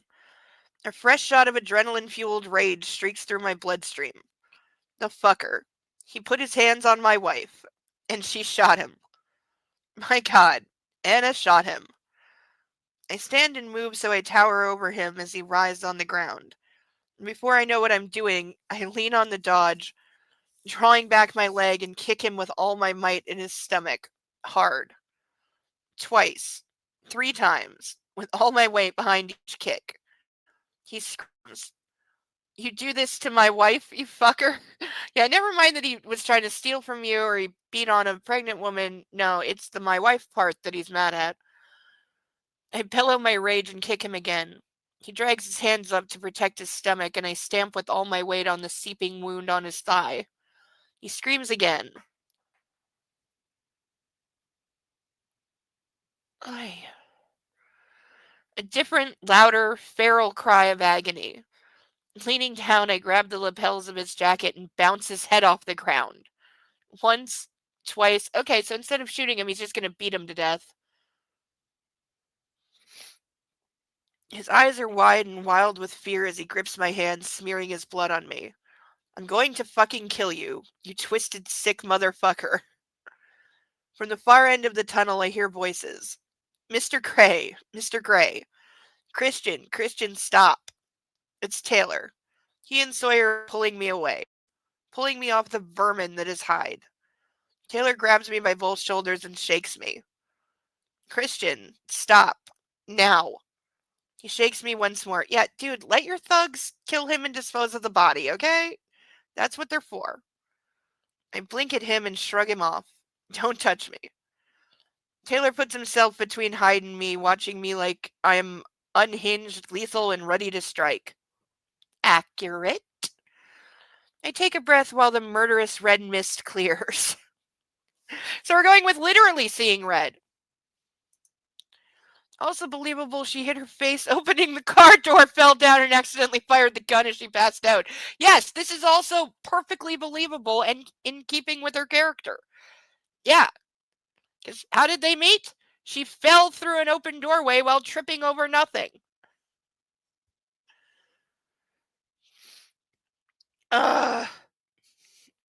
Sniffles. Oh, God, do I need a drink? Okay, we're definitely going to start drinking. But I will use that opportunity to remind everyone we still have plenty of ducks available. We have our random ducks still in their original bag.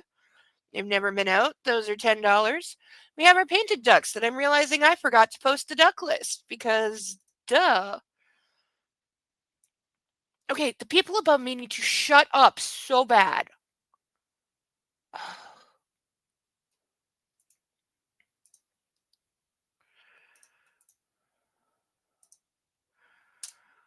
Okay, that is the painted duck list. I think I remembered to take Frosty off of it because he's over there. We still have handcuffs available. Now bargain for $25. You get the rest of the night. So you get like 25 minutes free.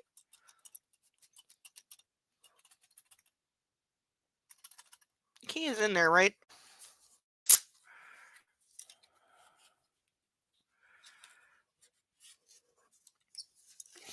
Okay, please tell me it didn't.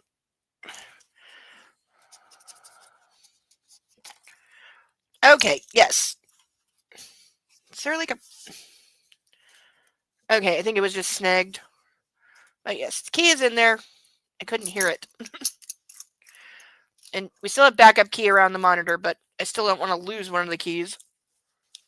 So yes, handcuffs available. There we go. See? See? That's what it should sound like. So handcuffs available, and my personal favorite, or to kick the night off with a bang, for $50, I will chug this entire overly full glass of wine, which would certainly get things started with the quickness. Nastrovia. Uh,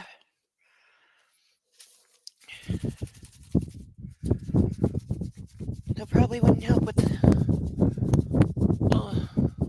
making me not overheated.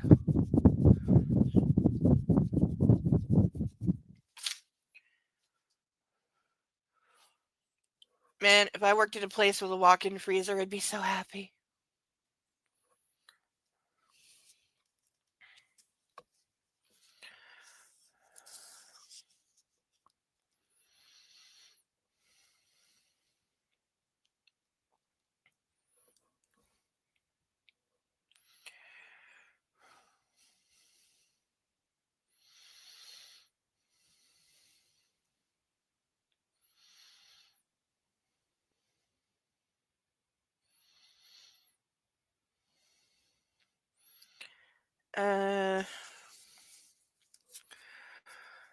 Where are we? Okay, yeah, he's trying to beat Hyde to death. The security's pulling him off. I'm okay, I whisper. Look after your wife, sir. Taylor's tone is emphatic. I nod and glance once more at the fucker on the ground. He's rocking gently, sniveling like the weasel turd he is. Weasel turd is hyphenated. And clutching his thigh. He's pissed himself, disgusting fuck. Let him bleed to death, I mutter to Taylor and turn away. I saw the second Hostel movie too. I kneel beside Anna and lean down to hear her breathing, but I hear nothing. Panic swamps me once more. Is she still breathing? I glance up at Taylor. Look at her chest, rising and falling. Taylor leans down and checks her pulse. Still strong. Oh, Anna, what were you thinking? What about the baby? Oh, the baby that you don't want, that you yelled at her for? And accused her of getting knocked up on purpose? And then called her stupid? Tears prick my eyes. I loathe this helplessness. I want to fold her into my arms and sob into her hair. But I can't touch her. This is agony. Where's the fucking ambulance? The girl. Elizabeth suddenly pipes up. What girl? We all turn to look at her, prone on the ground. Inside, she says. There. That building. She points with her chin. Is this a trick? I hear Taylor's quiet command. Sawyer, check inside. In the distance, sirens wail. Thank God. Taylor. When I turn, Sawyer's standing in the doorway. They have Miss Gray in here.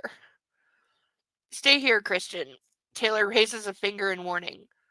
Mia, my baby sister. Fear booms in my gut. What has that fucker done to my sister?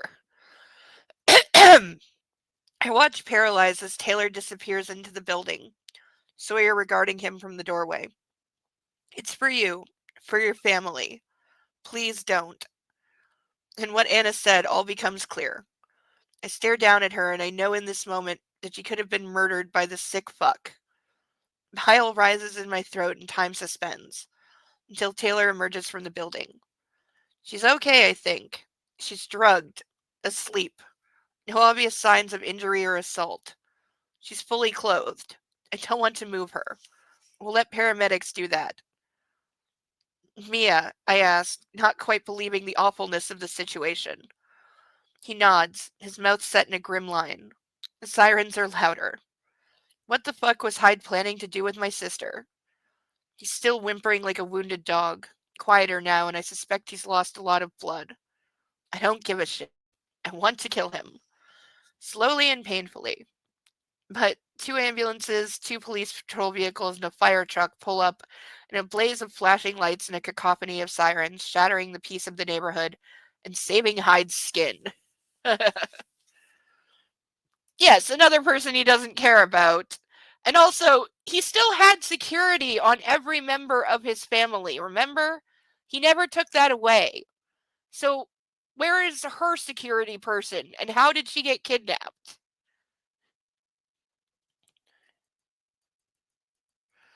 Also, not unreasonable to think that as the daughter of a very wealthy family, she would have had some training in how to deal with potential kidnapping situations.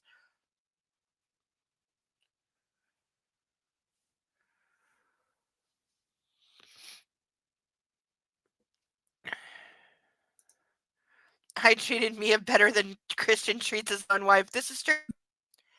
This is very true. 100%.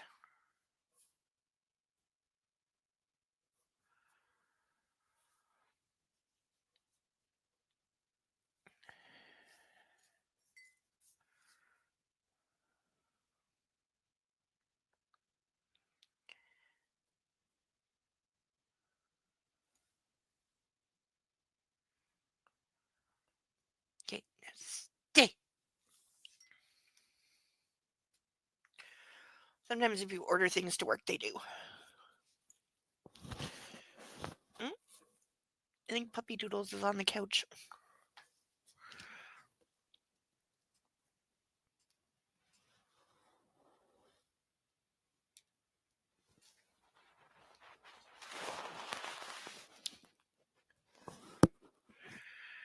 I can't tell if he's under the pile of blanket or not.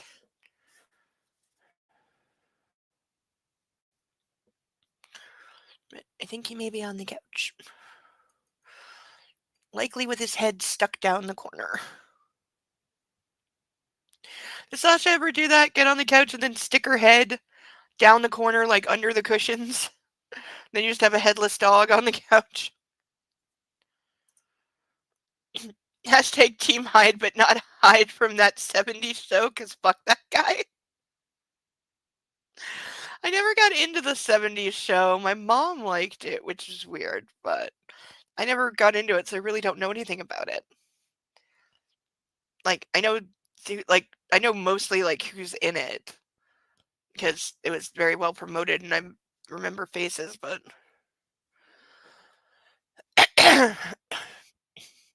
Didn't they try to reboot that into that 90s show, and I think it died quickly? Never watched it. The actor who played Hyde is now a convicted rapist. Okay. Is it Ezra Miller?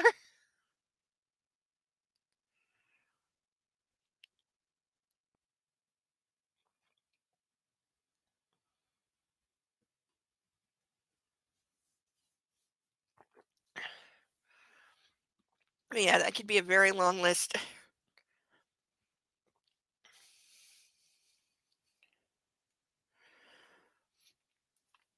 I also heard this week Amazon, who is slowly starting to own everything, um, has the rights to Stargate SG-1, and they have greenlit some kind of a streaming series about it. They're claiming it's not going to be a reboot. I don't believe them. They're claiming it's not going to be a reboot or a remake. Again, I don't believe them. But Link is a huge Stargate fan. He's seen a lot more of it than I have. I've only seen, like, I don't even know if I've seen the entire first season.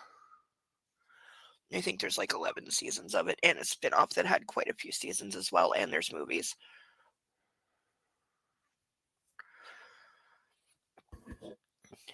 But he did tell me that, like, yeah, it is. They apparently, according to him, because they did movies after the series, and he said it like wraps everything up. They didn't leave it open-ended. That this was back when shows actually ended properly.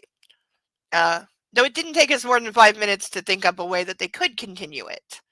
So we'll see whether they actually try to do something that would almost count as original, It's not fully original because you are continuing what somebody else started and basically just taking over the world and the characters that they created. But still original if it's not just a straight up remake reboot. You still get some points. Oh, there's a trailer. Thank you, said Zale. I didn't know there'd be a trailer. Thought it'd be too early for that. Is it a real trailer or a fan trailer? Because 2028, like, Jesus. If there is a real trailer that they are putting out, like, over 2 years early, holy hell. That just takes promotion to a whole other level. The original writers are involved. Okay. Okay, you're getting more originality points if you're bringing back the crew. Yeah, all right. Your originality score is going up. You have to remember to tell Link that later. He'll be happy.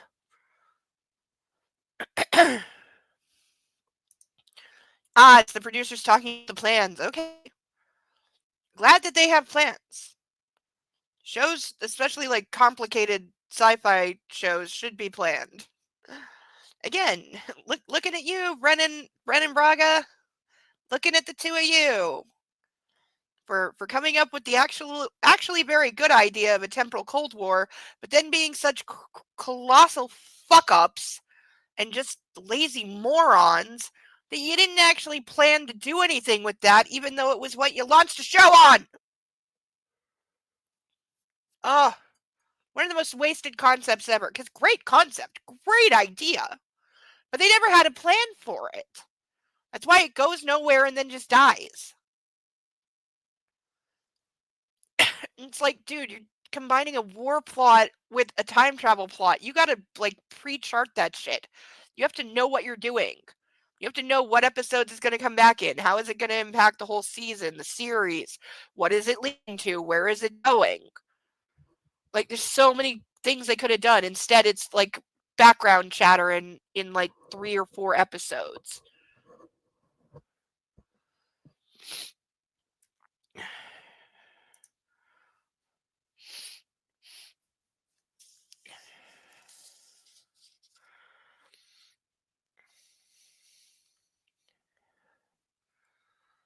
I need a walk-in freezer.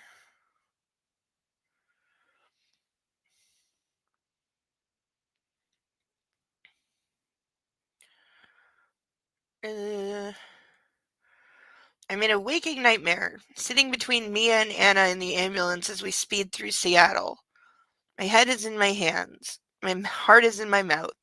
And I pray for both of them. I'm not a religious man, but right now I'd do anything, even plead with God, to know that my wife, our baby, and my sister are okay. All of a sudden, he's got the my baby thing in his head that, again, he didn't want that. Oh, I forgot to look into setting up jump scares. I really need to do that. Because I don't know if that's like a YouTube thing or a StreamYards thing. Because if it's a StreamYards thing, I can set that up, probably. If it's a YouTube thing, I probably don't meet the requirements, but... yes, for Snickety, you are correct. They don't take 2 grown adults in the ambulance. They take 1 patient and wait for another ambulance. Yeah, I almost said that, but yeah, you're entirely correct. They don't take 2 people in 1 ambulance because, no. It's just not done.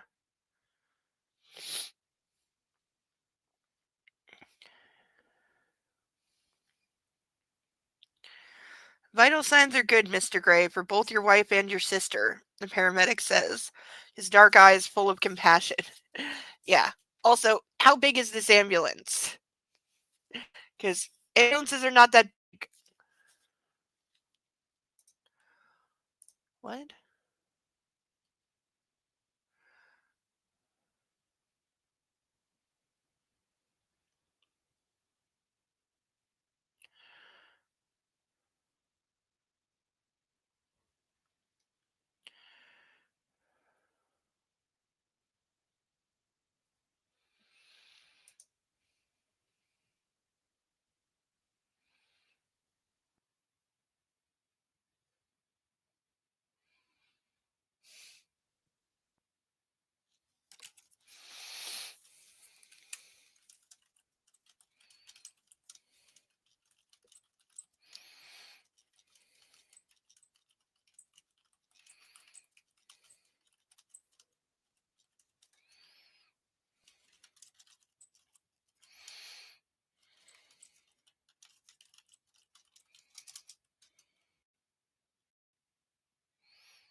I'm seriously not hearing fireworks. Why would there be fireworks? It's not even Thanksgiving weekend. It's next weekend. It's American Thanksgiving next weekend, so sometimes there's, carryover.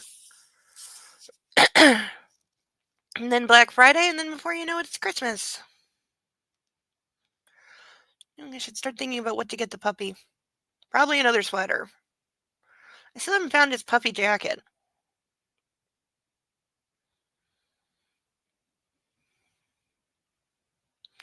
Or maybe one of those, like, little puppy quilted vests. I think he'd like that.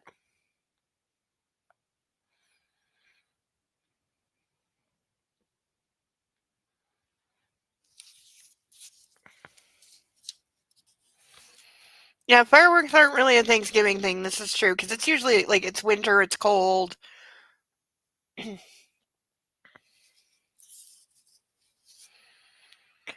My wife's pregnant. The paramedic looks down at Anna.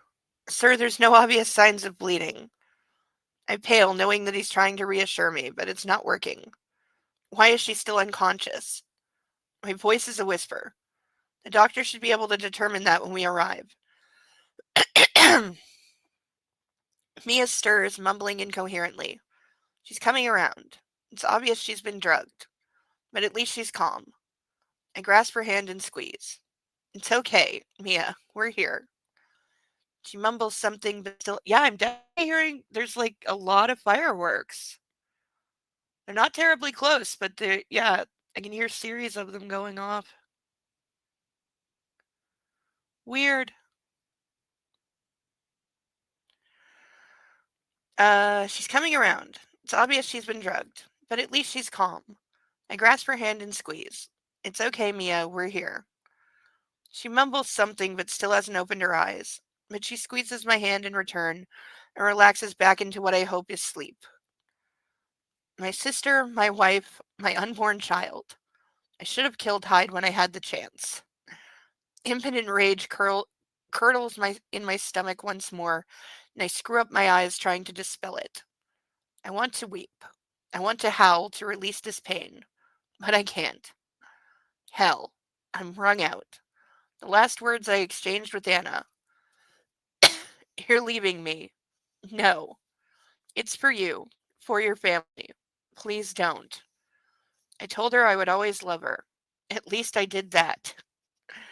Please wake up, Anna. Nagging me deep down is concern for the baby. Was Anna really ill, or did she make that up? This stress. Fuck. It can't be good for him. Junior. Is he okay? Okay, apparently he's already decided that they're having a boy. Finally, we reach the ER, and I'm immediately sidelined as the paramedics swing into action. Mom and Dad are there waiting. They rush to the gurney carrying my sleeping or unconscious sister. Grace takes one look at Mia and tears spring to her eyes. She takes her hand. I love you, baby, she wails as the paramedics whisk Mia towards the double doors where Dad can't follow. He stands and watches as Mom follows them through into the ER triage. A nurse and doctor take Anna's gurney. Careful with my wife. She's pregnant. My voice is hoarse and hushed with worry. In the rural Midwest, any excuse is a great time to make things explode. Yeah, that works. Ugh. Forgive me, but my face is on fire.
Okay, I think I'm back under 100 degrees.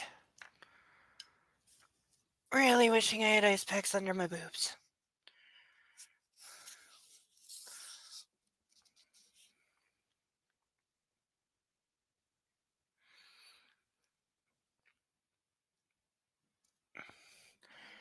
We'll take good care of her, the attending says. I release Anna's hand and they wheel her through after Mia. Carrick joins me, ashen face, looking every inch his age. We stare at each other. Dad, I whisper, my voice cracking. Oh, son. Carrick opens his arms, and for the first time in my life, I step into them, and he holds me. I swallow my welling emotion and grip his jacket, beyond grateful for his quiet strength, his reassuring presence, his familiar scent, but most of all, his love. It's going to be okay, son. They're both going to be okay. They're going to be okay, I repeat like a mantra, while my throat burns with my suppressed anguish. They're going to be okay. But he doesn't know that for sure. I just pray it's true. I pull back, suddenly conscious that we're two grown men hugging at the entrance of the ER. Like that's something that is not seen in the ER like all the time, and like, oh, whoops, can't be two guys hugging, or we're grown-ups or whatever. What the hell does that even mean?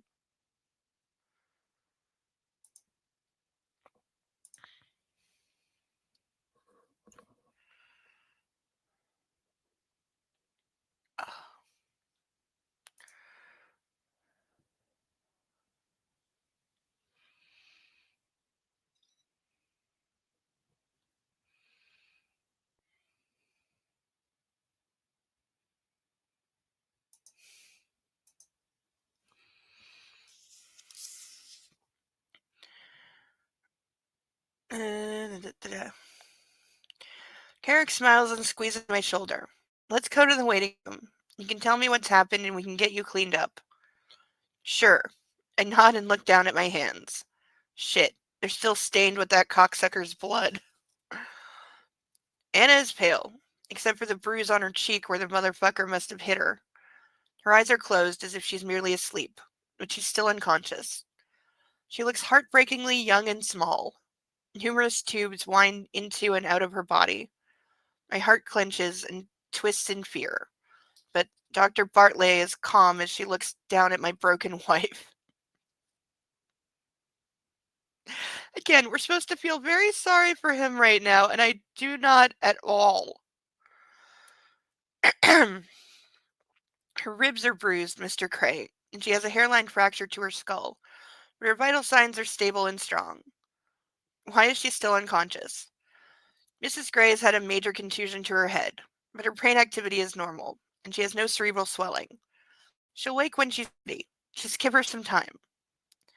And the baby, I whisper. The baby's fine, Mr. Gray. Oh, thank God. Relief crashes through me like a cyclone. Thank God. Wow. So he has a, by the way, he had no point, like, now all of a sudden he's just all, like, pro baby and oh my God, what about the baby? That is completely out of nowhere. Like, there's not even a hint of trying to justify that. Like, there's no reason that he should suddenly have come around just because, oh my God, I almost lost her. And I get that, author is going for the, don't know what you got till it's gone thing. And that's what is supposed to be behind this, like, sudden realization and complete 180 of his about the baby of like, oh my God, I didn't know how much I had to lose and I almost lost everything. And, I'll never be that much of an asshole ever again, even though we all know that it will.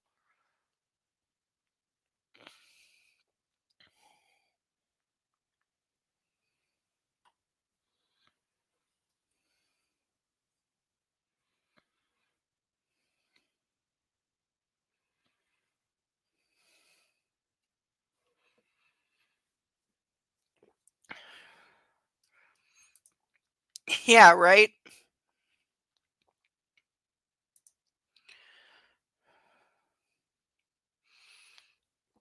Yeah, I'm surprised he isn't disappointed too because, I mean, hell, he could still, they're in a hospital. There's any number of drugs he could easily get a hold of, and it's not like you can't Google which ones. you know, and slip her something, and then when she wakes up, tell her, "Oh, all the kicking to your ribs, made you miscarry. Sorry, baby." I don't put that past him for a second. I don't put that past him in any universe.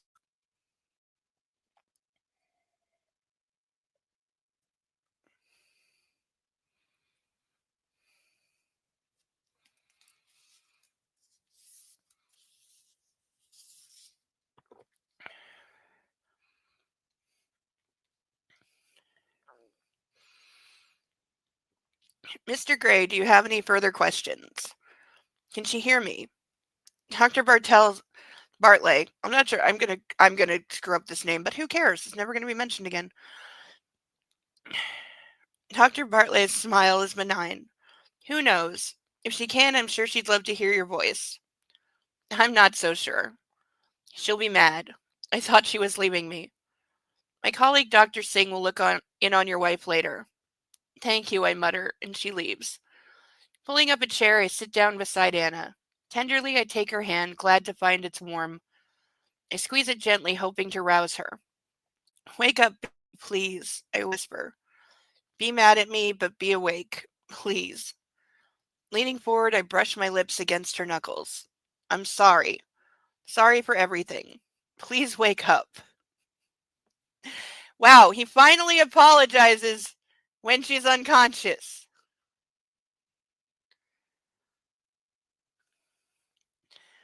Please, I love you. I cup her hand in both of mine and press my forehead to my fingers and pray. Please, God, please bring my wife back to me. He was hoping she'd miscarry. He could fake disappointment and force her back on the shot. Problem solved. Yeah, no, entirely. Entirely true. Like, again, he could still slip something into her breakfast. You know? Ack! Runaway mouse.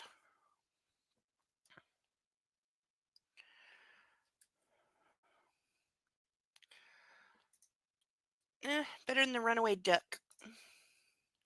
Still got lots of ducks. Some of them are very cool.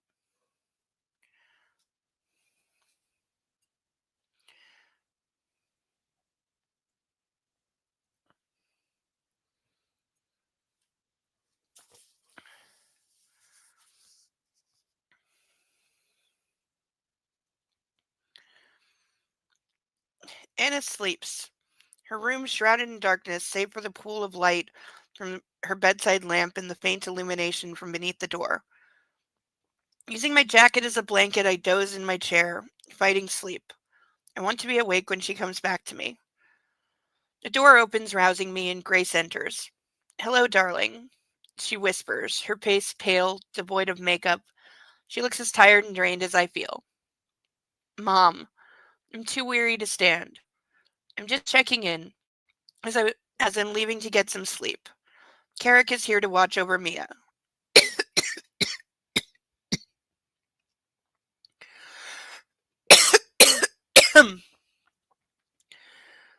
How is she? She's okay. Hangry. Still suffering from the effects of the drugs. Trying to sleep. Anna? No change. Grace picks up Anna's medical chart from the end of the bed and scans the notes. Her eyes widen and she gasps. She's pregnant? I nod, too shattered and anxious to do anything else.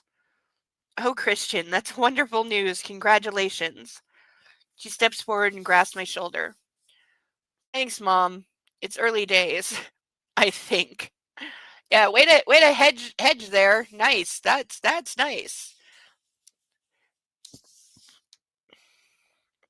She presses her lips together but doesn't comment. And bending down, she kisses my head. She'll wake, Christian. Just give her a little time. Try to get some sleep. Hi, Mom. She ruffles my hair. I'll see you in the morning. She exits as quietly as she arrived, leaving me more bereft than ever. Just to torture myself, I also try to stay awake. I replay my misdemeanors of the last couple days. I've been an asshole. About the baby. Seeing Elena. Not apologizing. And to cap it all, I believed Anna. I believed her when she said she was leaving me. My eyes droop and my head drops forward, jolting me awake. Fuck. I gaze at my wife, willing her to open her eyes.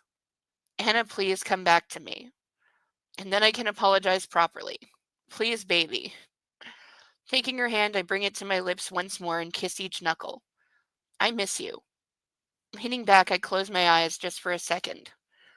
End of chapter. We've got one more, so good time for a stretch break. How are we doing on page count? We're perfectly good. We are exactly where we should be. Oh, big stretch.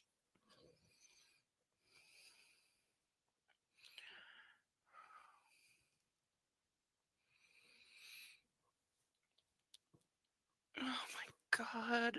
I'm sweating through the stress. Ew. Let me guess. Yep.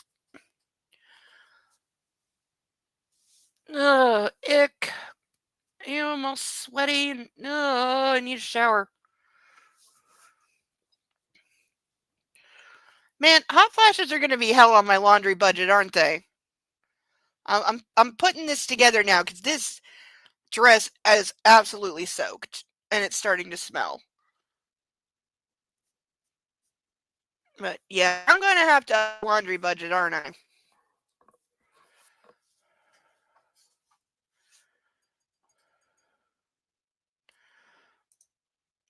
Felonies, sir. Felonies. Yes.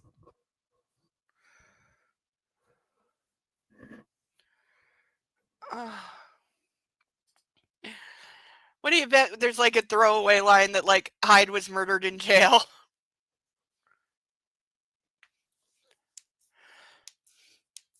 I wouldn't think that would be terribly difficult to arrange. I mean, especially if you put the word out that he beat the shit out of a pregnant woman. Guys in jail are not gonna take kindly to that.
Right. Onward we go. Chapter 38. Friday, September 16th, 2011. Oh, we're inside like the 100-page mark. We have roughly 100 pages left. Wait, I forget the exact number. I think we may be exactly 100 pages. I'm not reading the acknowledgments at the end. I'm not doing that. Oh, we're 2 pages off 100. In 2 pages, we have 100 pages left to go.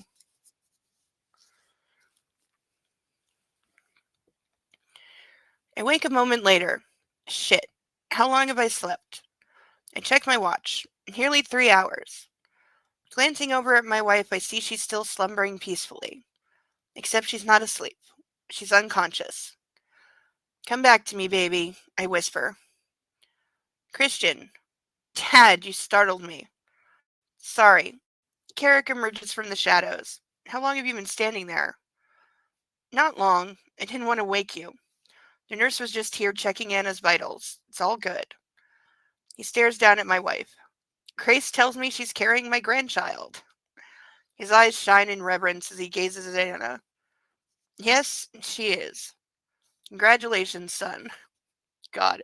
So you remember a friend of mine, when he became a grandfather for the first time, he was like the giddiest, biggest grinning sot for like a month. He was just deliriously happy.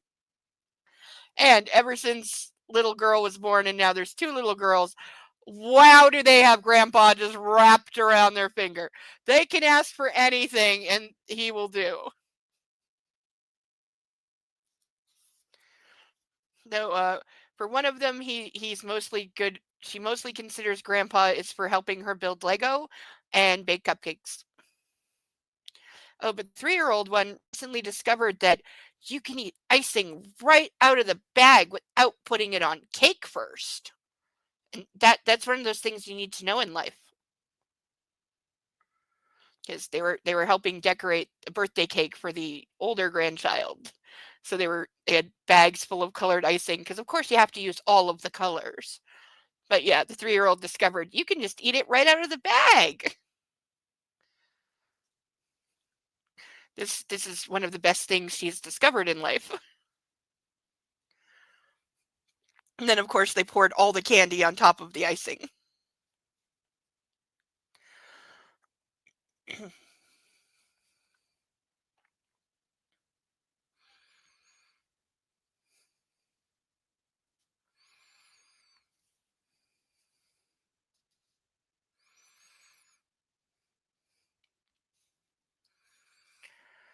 Congratulations, son. Give him a bleak smile. She put the child and herself at risk. Oh, suck it! Wow, does he need to fuck off? She was trying to save your sister's life.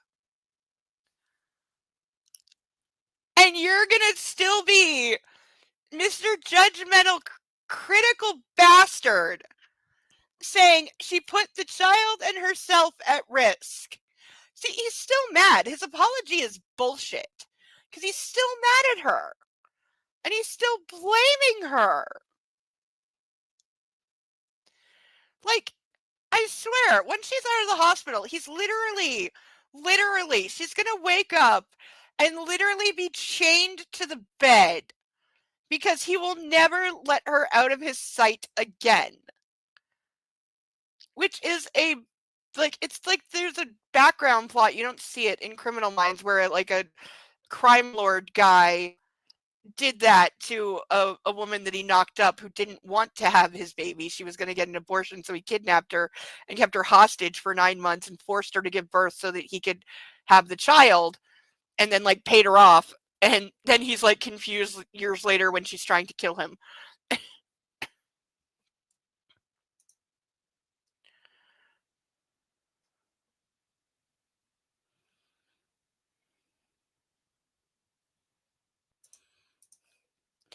I wonder if he's noticed that he's the only one person I wonder if he's noticed that he's the only one who despised the pregnancy when all normal people around him seem oddly happy. I don't think that's sunk in yet. I don't think that penny has dropped yet. Not at all. And again, we still have that. She put the child and herself at risk. Suck my fucking cock.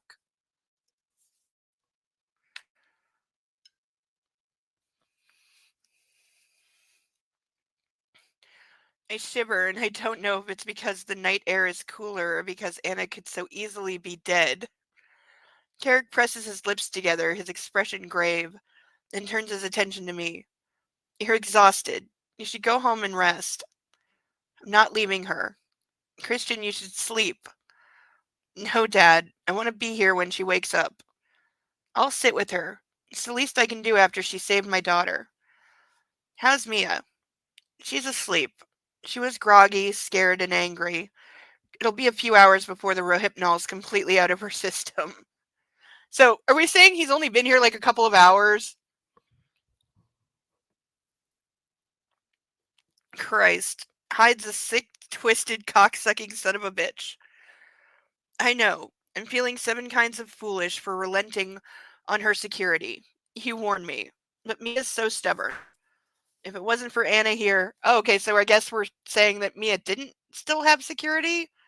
I thought that she did. I thought that he had insisted on keeping it in place. So either I forgot or the author forgot. Well,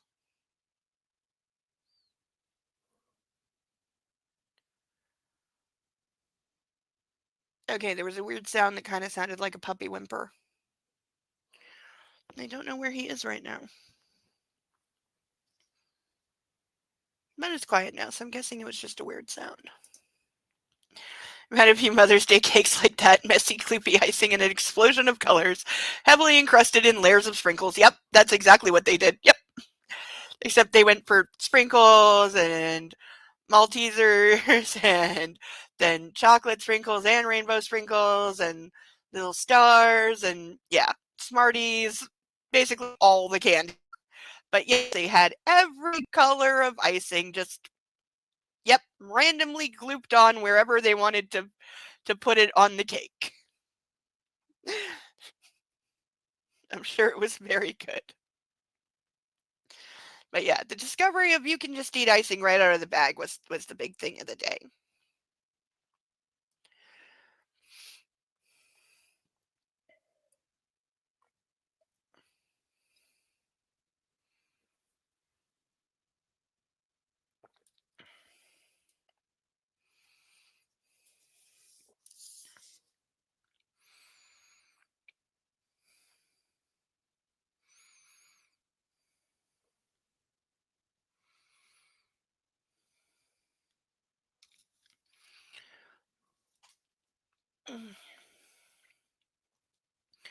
We all thought Hyde was out of the picture, and my crazy, stupid wife.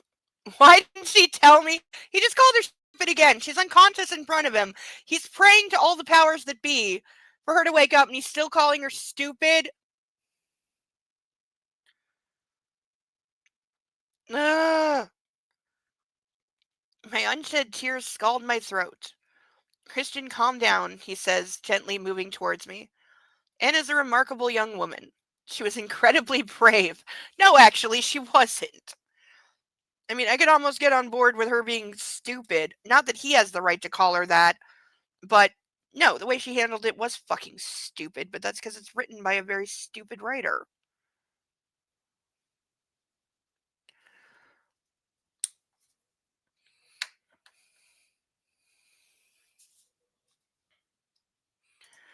Didn't he call it off when Hyde didn't get bail at the first hearing? You might be right. I could be misremembering. For his family, never for Anna. I think you're right.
I've been headstrong, stubborn, and stupid. Can somebody just smack him really hard, please? With a bedpan? My voice breaks on the last word as I fight to contain my emotion. What would have happened to Mia if not for Anna? This is so confusing. I place my head in my hands, conflicted. Hey, hand on my shoulder. I welcome his comforting touch. Don't be so hard on her. Or yourself, son. I'd better get back to your mom. It's after 3 in the morning, Christian. You really should try to sleep. I thought Mom went home. Carrick blows out of breath in frustration. She couldn't leave Mia. She's stubborn, like you. Congratulations again on the baby. That's some good news in all this mess. I feel the blood drain from my head. I'll never be as good a father as Carrick. Well, his father credentials are somewhat sus. Hey, he says gently, you've got this. No, no, he doesn't got this. He desperately, really, really, really doesn't got this. And because I'm wary and despondent, I'm annoyed that he has diagnosed my anxiety so precisely. Perceptive dad. You'll make a great father, Christian. Stop worrying. You have several months to get used to the idea. He pats my shoulder again. I'll be back later this morning. Good night, Dad. I watch him quietly close the door. A great father, eh? I put my head in my hands. Right now, I just want my wife back. I don't want to think about the baby. Yep, that's on par.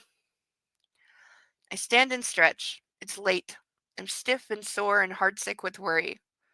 Why won't she wake up? Pending, I kiss her cheek. Her skin is soft and reassuringly warm against my lips. Wake up, baby, I whisper. I need you. Good morning, Mr. Gray. What?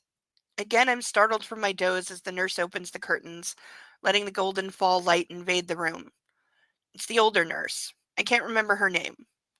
I'm going to check your wife's IV fluids. Sure, I mumble. Do I need to leave? It's up to you. I'll stretch my legs. Feeling like shit, I get up, and with a last glance at my wife, I stagger out into the corridor. Maybe I can find some coffee. Yes, the one thing you can always find in a hospital at any time of the day or night is coffee. Coffee and bad vending machine food. Though, if you want the good vending machines, always go to the basement. He's going to be 1,000 times more controlling now, especially about her eating. Oh, hell yeah. Hell yeah. Hell yes. Like, he's going to be weighing her every morning and evening and, like, have his staff keeping a detailed journal of every morsel that she eats. And every time he lifts a pen or bends down or, walks more than 10 steps. And, oh, God.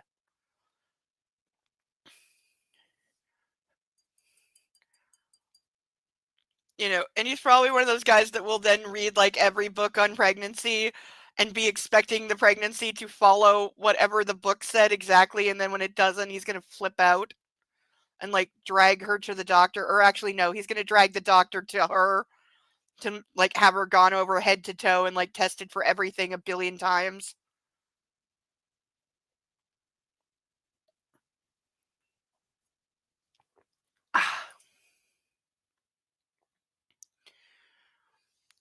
Indeed. Why do you keep telling me about bilingual jobs? I am not bilingual.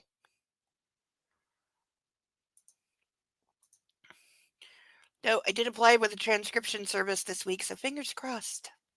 Because it pays good money and I could be good at it. I type very, very fast. And I have done, like, listening to one thing while typing it before, so I know I can do it. But I also have no experience, which is not in my favor. But the fact that I can type a billion words a minute should help. So, I'm hoping, but I haven't heard anything yet.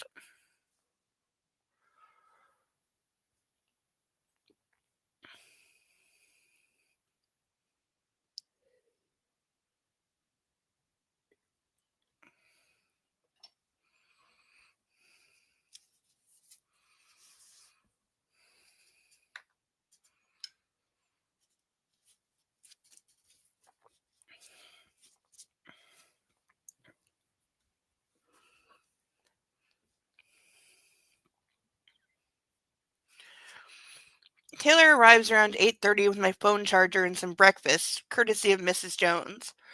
I wonder if it's a peace offering from her. Dude, you need to give her a raise and a car and apologize. Mrs. Jones has nothing to make peace with you about. You are the monster. Deal with it. One peek into the brown paper bag confirms that it is.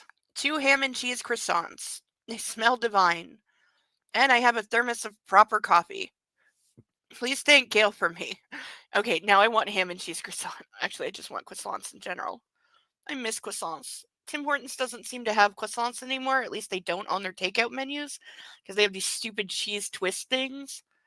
But I miss proper croissants so very badly. They do make excellent sandwiches, though.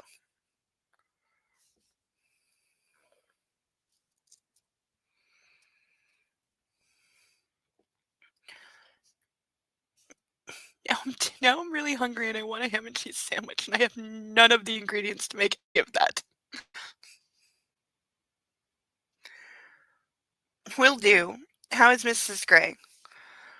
He looks towards Anna, his concern obvious in the tight line of his jaw. All signs are good. We're just waiting for her to wake up. I can't believe we spent last weekend at OHSU, and this weekend we're at Northwest.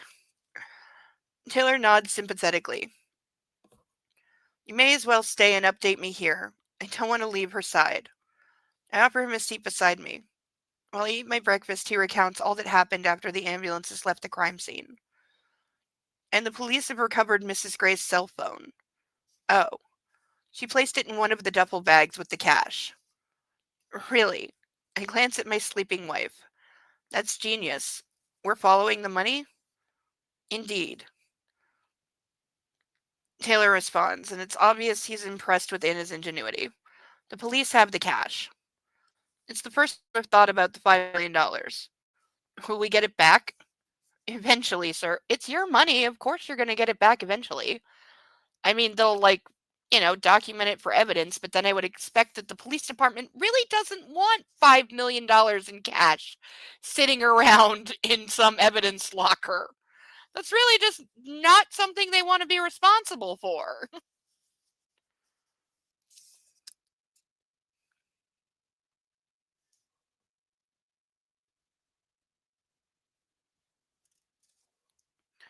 I roll my eyes. It's the least of my problems. I'll get Welch onto the police and let him liaise with them for the return of the money. Hyde is here. He's being patched up. He's under police guard, Taylor says.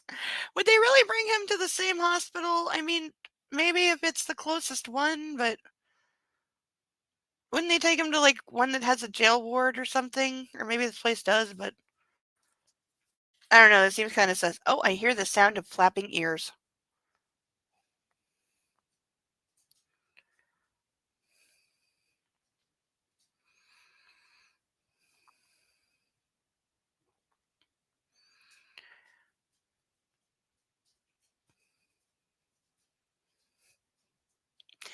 Someone's hungry.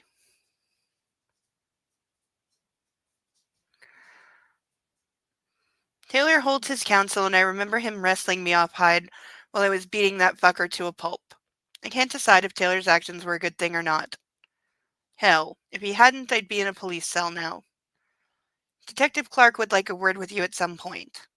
Taylor wisely changes the subject as I take a bite of the second croissant. Now is not the time. Ryan has collected Mrs. Gray's car. Apart from a parking ticket, it's all good. His smile is wry. Sawyer's mad he let her get away. I'm sure. There are photographers camped outside the hospital. Hell. My phone buzzes. It's Ray. Shit. Has anyone even told her parents? Ray, good morning. I need to see Annie. Ray has heard about Anna's heroics courtesy of the media and now insists on seeing her. So nobody called her father. Nobody called her father, and I'm assuming by extension nobody called her mother either. Even though Gray's supposed to be on great terms with the dad and they're planning a guy's fishing trip bullshit, nobody called her father. Really?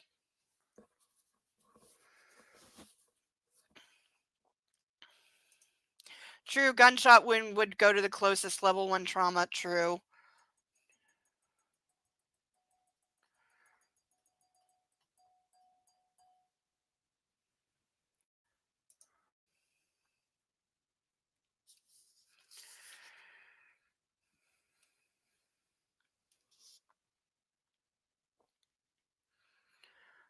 As he's the only man in the world who intimidates me, I cannot say no. I dispatched Taylor, and 30 minutes later, Ray's sitting at the end of her bed in his wheelchair. Annie, he whispers as I wheel him closer to her bed. What was she thinking? He says, her voice hoarse. He's shaved and is wearing loose shorts and a shirt, so in spite of his broken leg and bruising, he looks more like himself. I don't know, Ray. We have to wait for her to wake up before we can ask her. If you don't take her across your knee, I sure as hell will. What the hell was she thinking? He's more adamant this time. This is her father.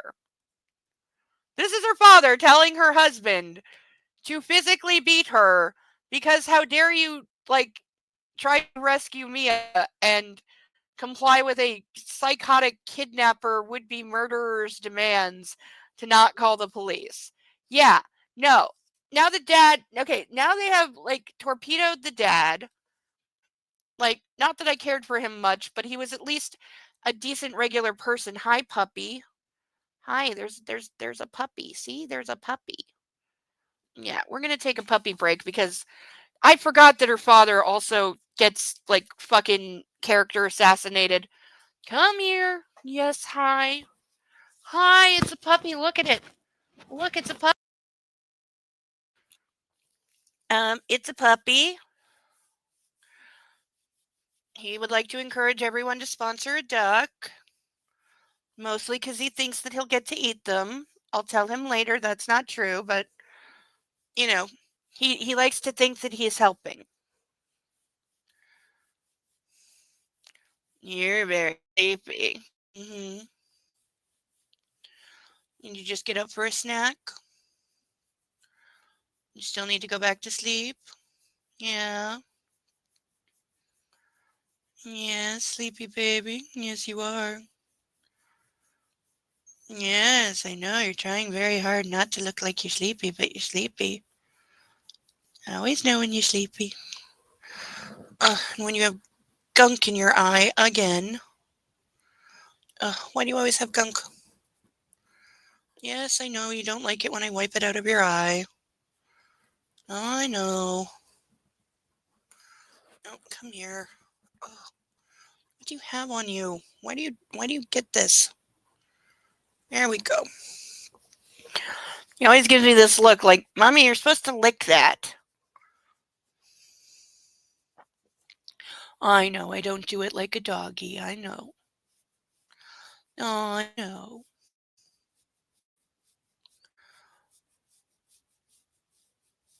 Oh, I hear people in the hallway. You want to go bark? You want to go bark? You wanna? The ears always give them away. Yeah, you hear that. I know you hear that. Do you know who those people are? Hmm? Do you know them? Only by smell? Hmm. But of course the purpose of all people is to pet and love him.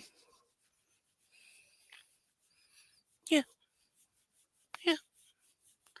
We know. Yes, we know. That's the purpose of people. We know this. Yes, we do. Sucky baby. Yeah. Squish. Sucky. Okay, say bye-bye. Bye-bye. Bye-bye. Send me a duck to eat.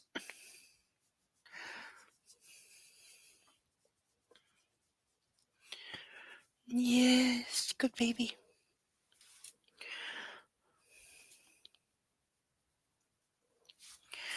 Yeah, we should have feed the dog a treat as a sponsor option. I could get some treats that he actually likes. If I can remember any treats that he actually likes. He's very picky. But I'm sure if it's something originally chicken, he'd be okay with it.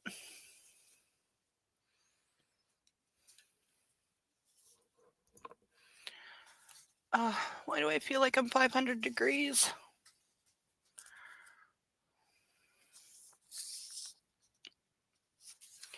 We're highlighting the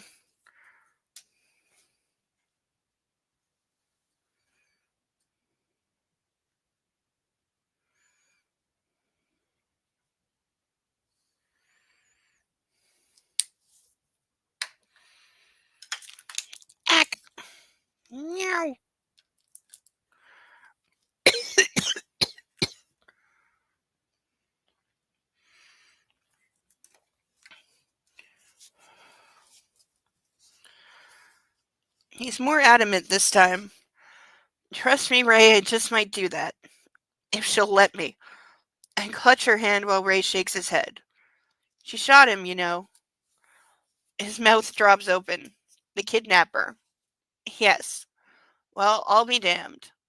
Thanks for teaching her how to use a gun. Maybe you can teach me to shoot one day. Oh, yeah, that's a terrible idea. Christian, I'd be honored. We both gaze at my headstrong, reckless, brave wife, each of us nursing our own fearful thoughts while Anna remains unconscious. Let me know when she wakes up. Will do, Ray. I'll call Carla, he mutters.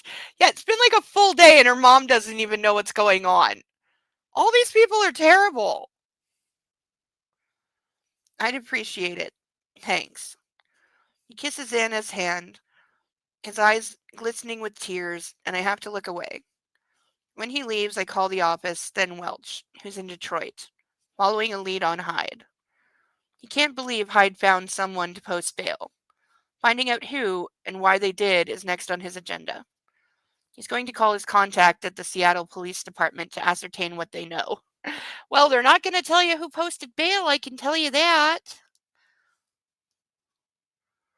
I pace back and forth in front of the window to shake off my fatigue as I talk on the phone and watch my wife. She sleeps through my calls. She sleeps through the frequent arrival of flowers from our family and friends. So by mid-afternoon, her room resembles a florist, and she sleeps through their calls inquiring about her well-being. Everyone loves Anna. What's not to love? Are we surprised that the roommate isn't here or hasn't made an appearance yet? Because she's banging the brother, so she knows. I brush her soft, translucent cheek with my knuckles, fighting the urge to cry. Baby, wake up, please. Wake up and be mad at me again. Anything. Hate me, whatever. Just wake up, please. I sit beside her and wait. Kate barges into the room without knocking. There we go. There we go. Kate, hi. She nods in greeting and strides straight to Anna's bed and takes her hand. How is she? I'm too tired for this. Unconscious. You still jag off to the... Fuck you. Anna, wake up. Kate barks. For fuck's sakes. The tenacious Miss Kavanaugh is here. I've tried, Kate. I've been assured she'll wake in her own time. Kate presses her lips together. She doesn't have the sense that she was born with. Okay, everybody can fuck off and die! Literally everybody can fuck off and die. Like, what is this? What is this supposed to be? Like, I'm asking, if I'm writing this, which I wouldn't, what am I supposed to be getting from everyone suddenly now saying that she's an idiot, she was reckless, she's stupid, she should be beaten for being so stupid and reckless? Everyone is piling on. What am I supposed to get from this? Because if this is supposed to be people concerned and worried and that thing, this is not how you convey that. Like, at all.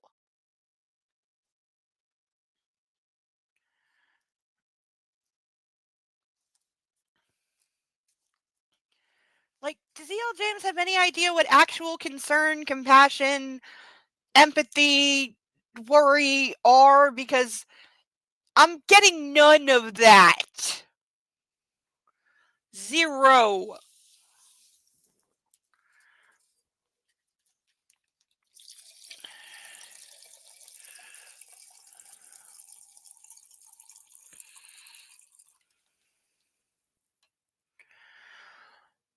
If anyone wants to make me chug a glass, now's a good time, and I will bless you and keep you forever.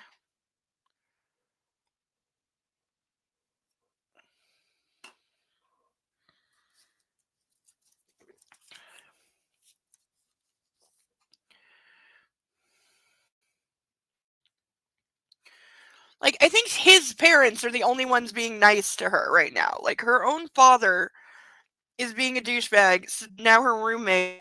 Like, what the hell? Like, no wonder she didn't want to wake up. Seriously. If I was hearing all this while I was in a coma, I wouldn't want to wake up either.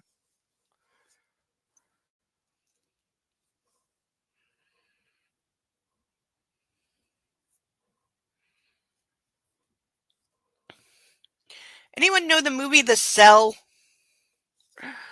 One of J-Lo's first roles. Very weird movie. Beautiful, but weird. Who the hell directed that? It's somebody known for being like crazy artistic. Was it Ang Lee? I don't think it was.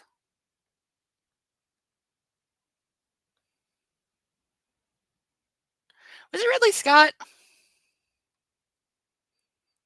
It might have been Ridley Scott. Like, I know everyone knows him for Alien, but if you look at his other work, he's actually very artistic.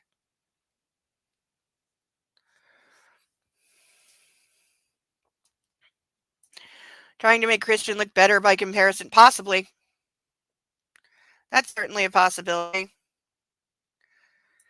I mean, it's not accomplishing that, but that's not surprising.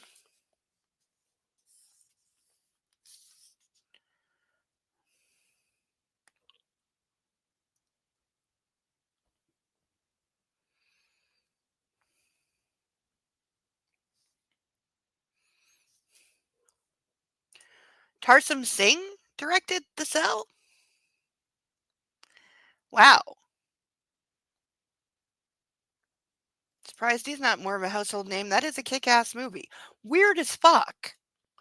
Very, very weird. Very high concept. But gorgeous and disturbing, too. I will say, J-Lo definitely suffered in some of those costumes.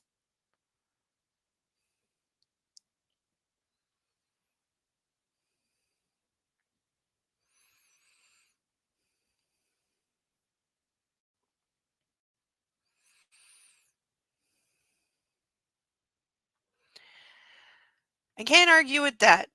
She turns to me. How are you holding up? Her inquiry into my well-being is a surprise. I'm fine. Anxious. Tired. She nods. You look it.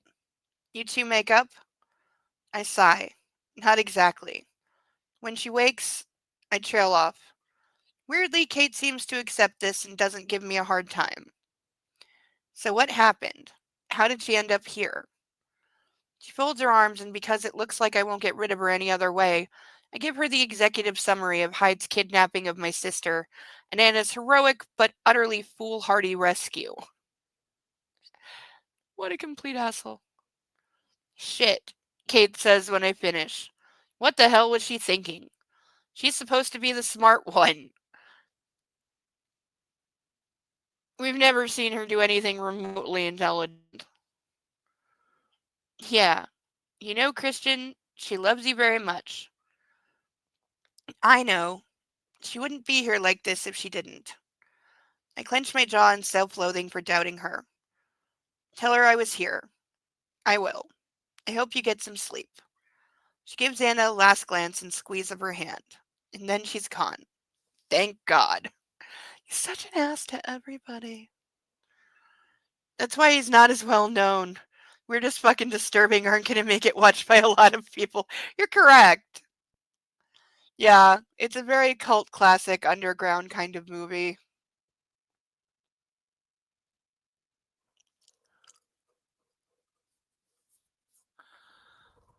Ugh. Now I want to look up what else he's done. Because, again, it might have been a very niche film, but I bet he got work off of it. And it was like a full like theater release. It's not some art house project that only, got screened at Sundance. It was in theaters.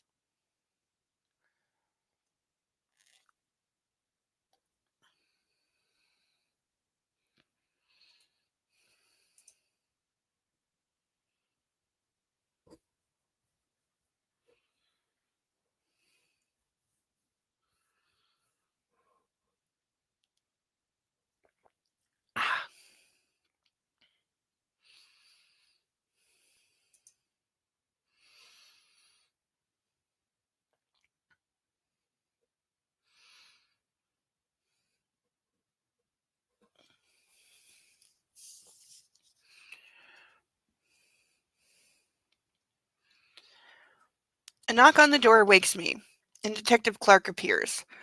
He's the last person I want to see. I don't want to share my wife with anyone, not when she's like this. Sorry to disturb you. I was hoping there might be a chance to talk to Mrs. Gray.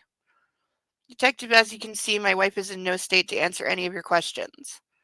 I stand to greet him, feeling like shit. I just want this man to go. Fortunately, his visit is brief but informative.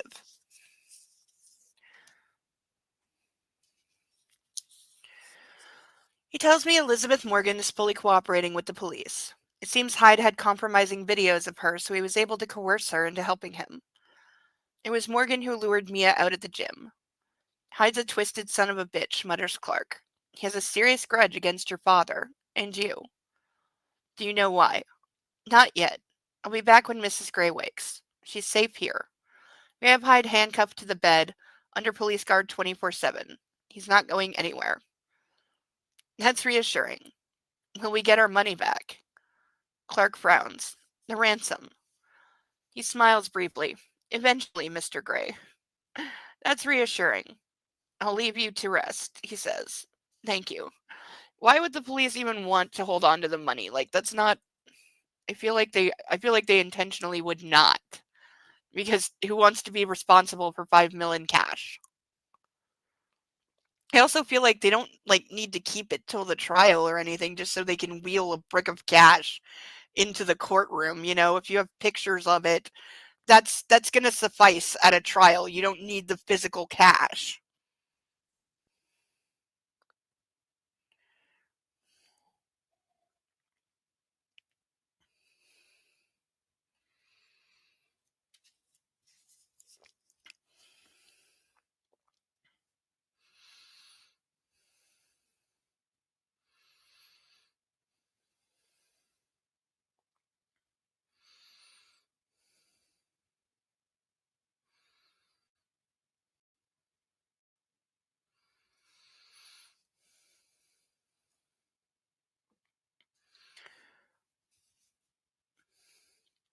I grimace at Detective Clark's back as he closes the door. Hyde is here, somewhere in this hospital, because my wife put a bullet in him. Does anyone think that he doesn't send Taylor to, with Sawyer, get Sawyer to distract the cop and, Taylor puts an air bubble in Hyde's IV?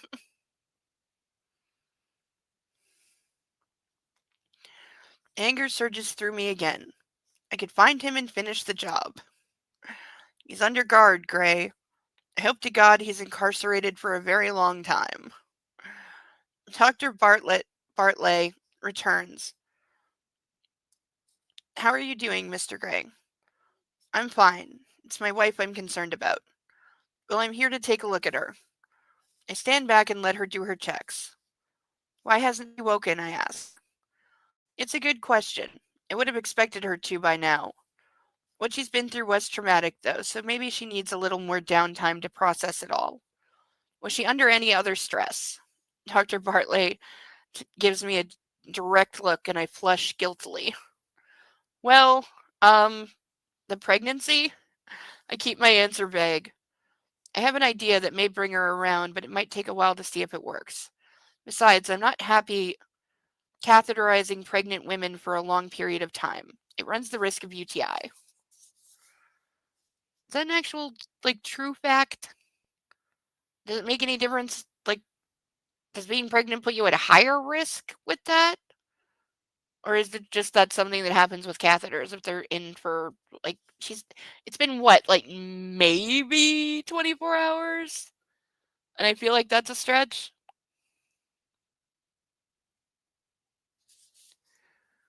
Okay, again, something that sounds like a whimpering dog, but it doesn't sound like my dog.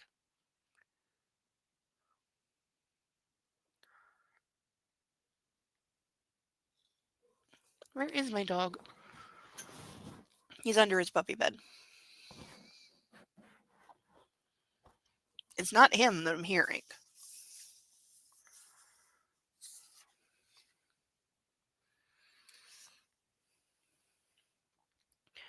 Okay, sure. Do I need to leave? It's up to you. I'll go fetch some coffee.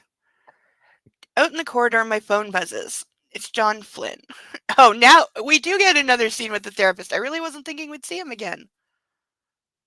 Christian, I heard about Anna. How is she? I sigh and give him the bullet point summary. Excuse me. She's expected to wake at any time. It's just, I know. This must be hard on you. I'm sure she's in capable hands. I got a missed call from you the other day. It was at my son's parent-teacher conference. Excuse me. Ah, the night of my transgressions. It would have been great if he'd answered the phone. We'll talk next week. Flynn asks. Yes. If you need me, I'm here. Thanks, John. By the way, I've never. Okay, I was about to say I've never called a therapist by first name, except I did, but it was with somebody that I was seeing as an adolescent, and she went on a first name basis with everyone.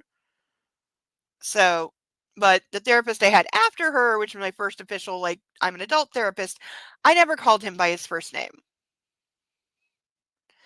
Not that I think he would have minded, it's just, it was a professional thing.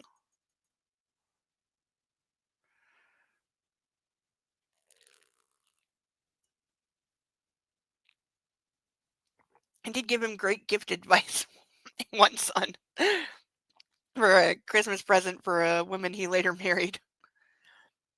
Remember when the Keurig coffee makers were just coming out, and there was like that one brand everybody knew Keurig, and then there was like a few like knockoff brands. It was over buying her one of those.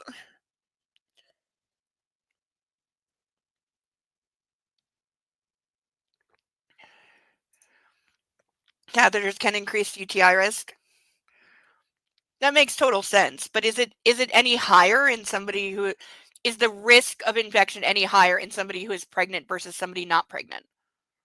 Or is it that like having a UTI while pregnant is bad? I mean, not that it's ever good, but like is it worse if you're pregnant? Can it like threaten the baby?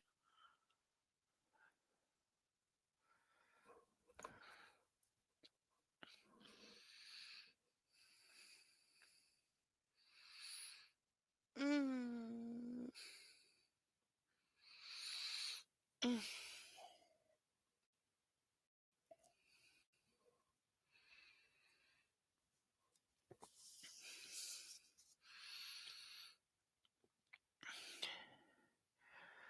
Hello, darling.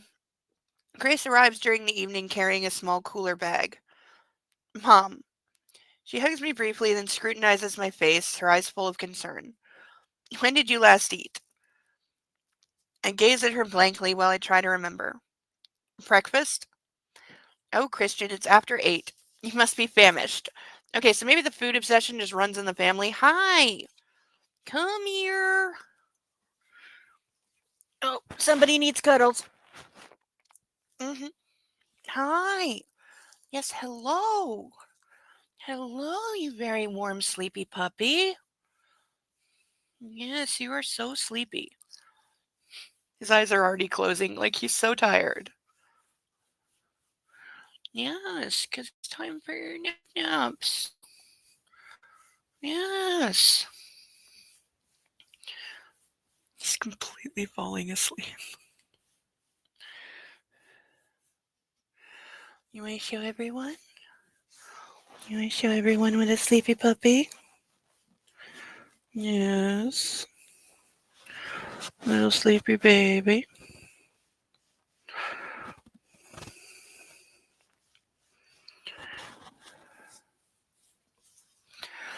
Oh, yes. Yes, yes, yes, yes, yes. Okay. Thank you for the cuddles. Yes. Thank you for the cuddles. Yeah. Yeah. Yeah, you're okay.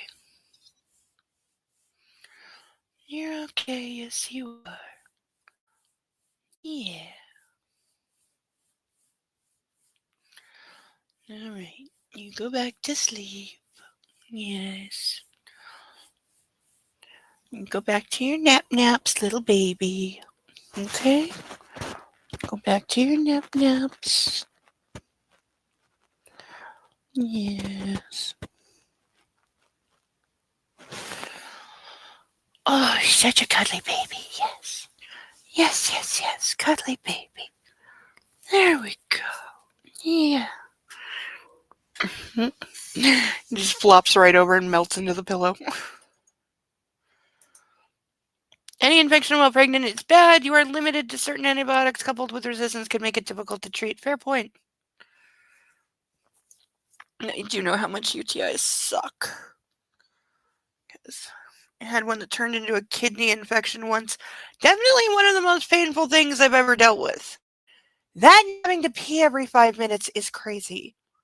And I do mean like every 5 fucking minutes. Oh, so annoying.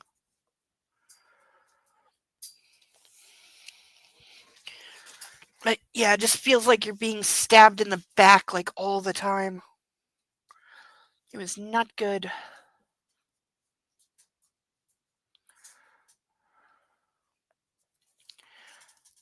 Puppy has returned to the couch and is arranging the cushions to his liking.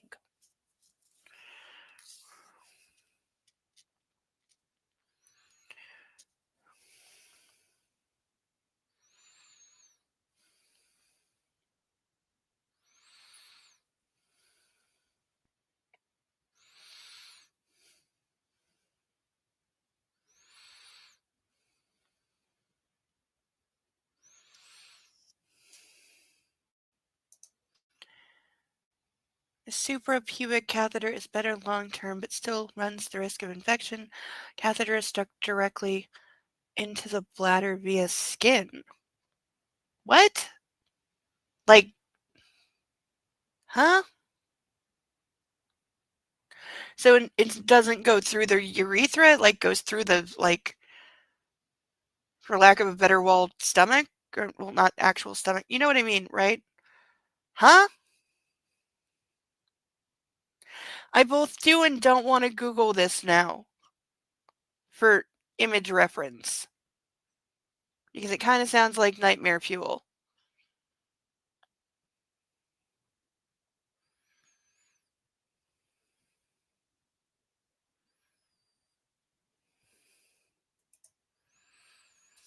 I assume that's for like people who are like in like permanent vegetative state kind of thing.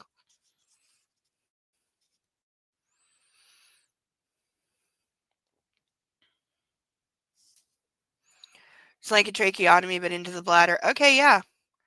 That's pretty much what I was, yeah.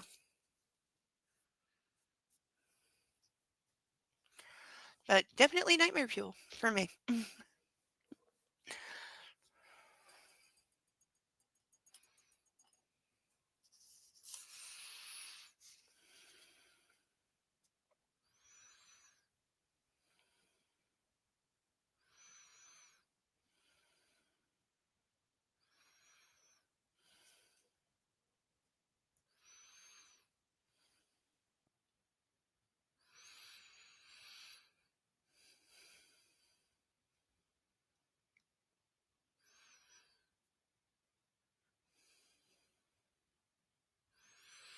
She strokes my cheeks.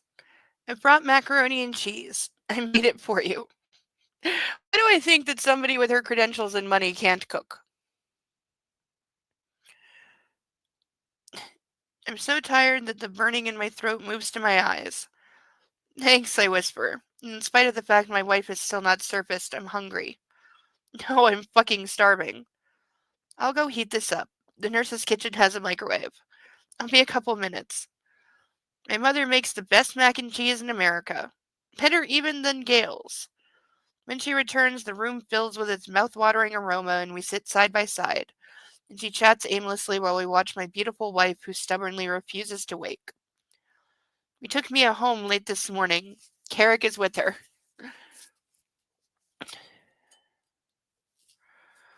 How is she? Christian, don't talk with your mouth full. Seriously, bitch? Now is so not the time. Sorry, I mumble, with my mouth full, and she laughs. For the first time in forever, my lips lift into a reluctant smile. That's better. Grace's eyes glow with maternal love, and I have to confess I feel more hopeful with her here. I finished the last forkful and placed my plate on the floor, too tired to move any further. Okay, setting things on the floor in a hospital, not a good idea. Hi, puppy that's back on my leg. Why are you back on my leg?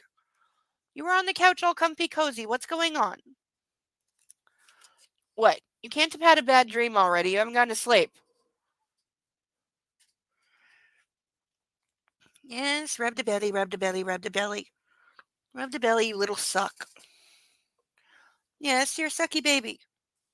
You're a sucky baby and you know it. Go to sleep.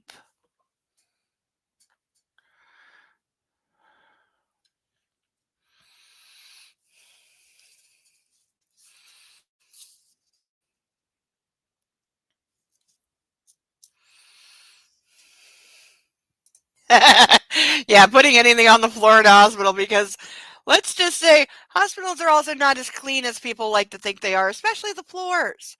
And there's a puppy on my leg. Why are you on my leg? All right, come on. Come on, quick, up. Why are you a puppy? All right, you get one more cuddle, and then you are seriously going for a nap. Yes, because you need to go to sleep, and I need to read for another hour. You have a chapter to finish, okay? I love you and all your fur, and your ears, and your paws, and your tail, and you're a very good boy. You are the best dog in the history of dogs. You're big and brave, and everyone's very afraid of you. You're very effective.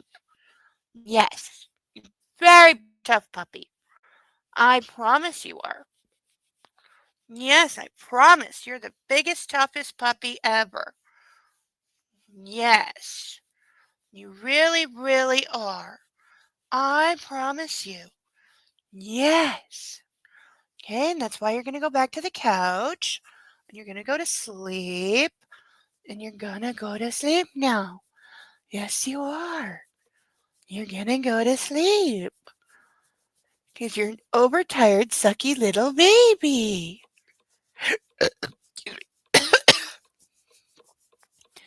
Okay? Okay, you go back to the couch, okay? Yeah. Go back to the couch. There we go. There goes a good boy. That's a good boy. Yes, you are.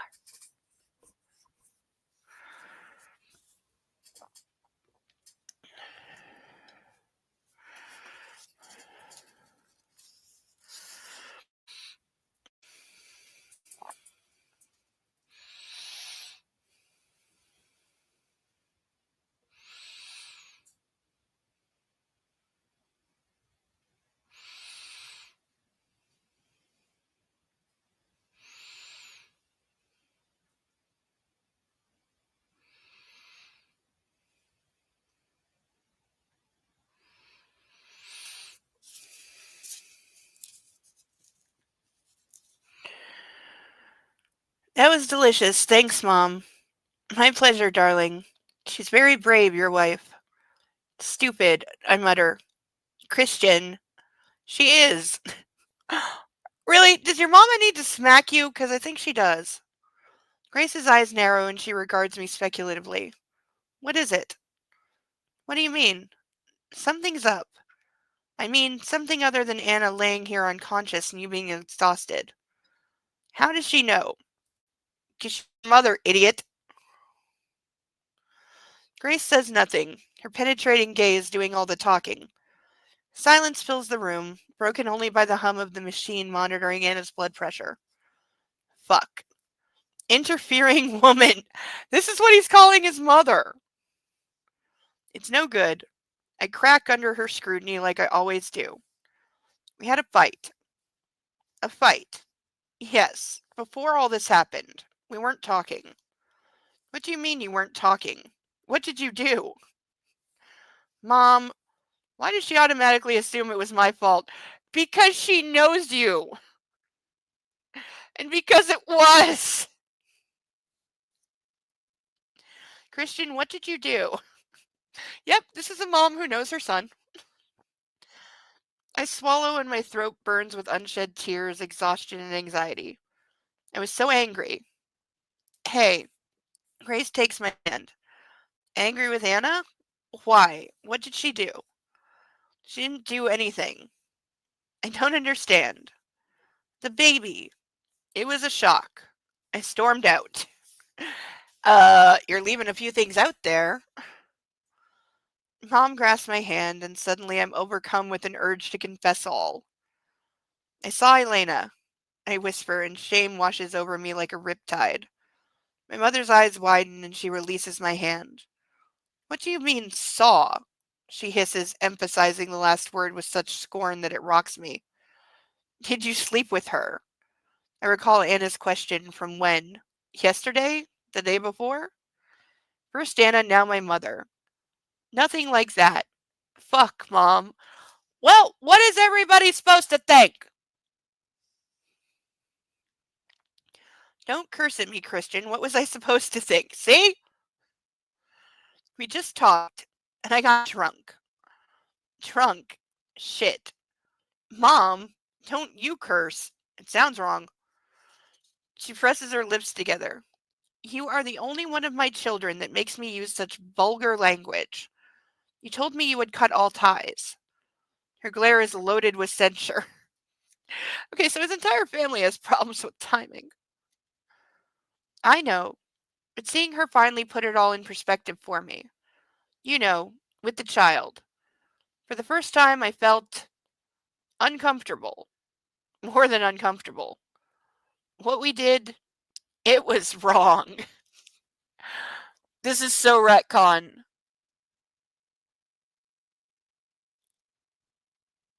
Because in the original telling, I don't recall him ever saying that or getting there. Like, I believe to the end he was defending his relationship with Elena, crediting her, making him the man that he is today, i.e., successful and rich. But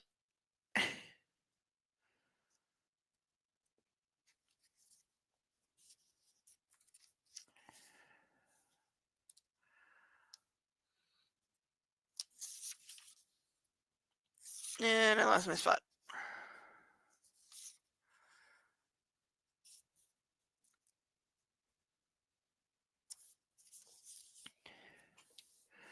Yeah, I'm pretty sure in the original telling he never saw Elena as an abuser.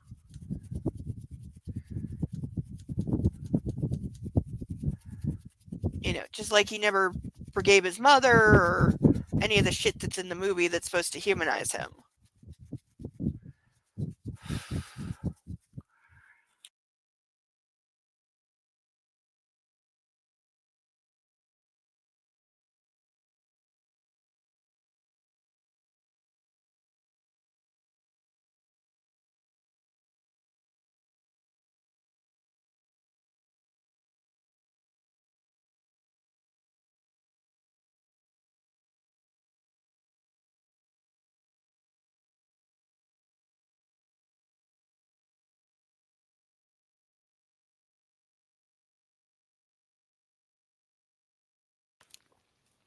Okay, folding pan, not cutting it. Note to self, buy industrial air conditioner and set it directly behind me.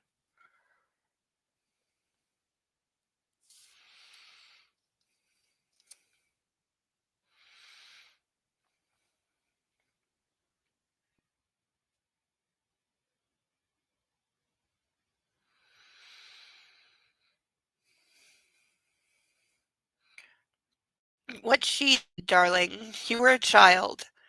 She purses her lips again and then sighs. Christian, children will do that to you. They make you look at the world in a different light. She finally got the message, I think, and so did I. I'm done with her. I hurt Anna. Shame douses me once more. So we're supposed to say it took him, like, being in the position to maybe be having a child to make him recognize that it was wrong? By the way, nobody has mentioned calling the police or reporting Elena in any way. And you're probably going to say, like, well, his family's rich. They don't want the scandal and they don't want him labeled as a victim and he would hate that anyway. And, it would draw too much attention and it's better just to let it all go and sweep everything under the rug. Because that works so fucking well.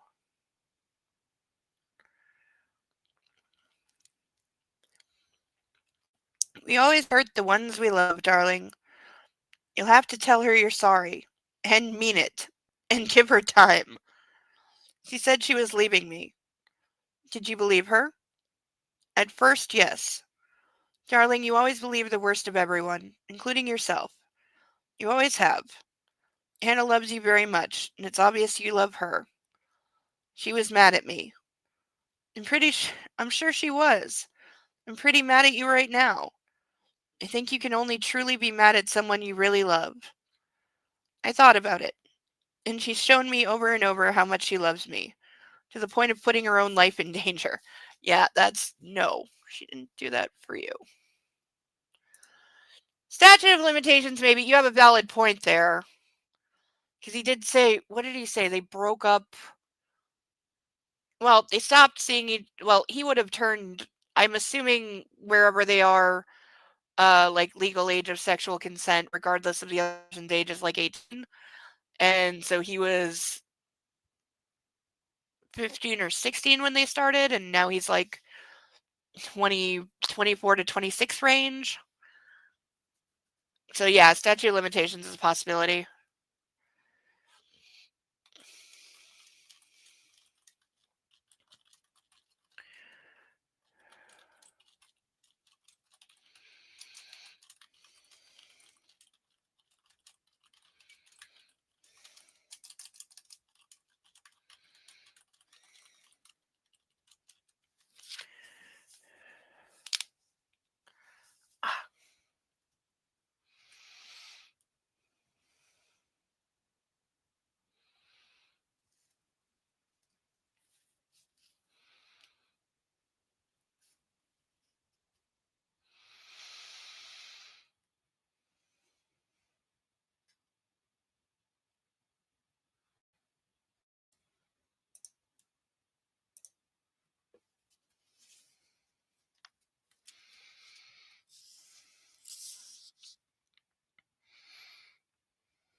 Yes, she has, darling.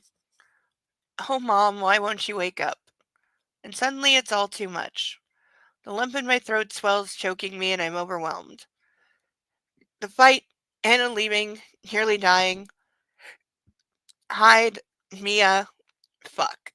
And though I've tried to hold back my tears, I can't. I nearly lost her. Words are strangled and barely audible as I voice my worst fear. And then the dam breaks. Oh, Christian, Mom gasps. She wraps her arms around me as I break down. And for the first time in my life, I weep in my mother's arms. For my wife, my broken wife, and for myself, and the asshole I've been. Hell, hell, hell. Grace rocks me to and fro, kissing my hair and crooning soft words as she lets me cry. It's going to be okay, Christian. It's going to be okay. She holds me tight, and I don't want her to let go. Mom, the first woman to save me. That would be cute if it wasn't so fucking hack.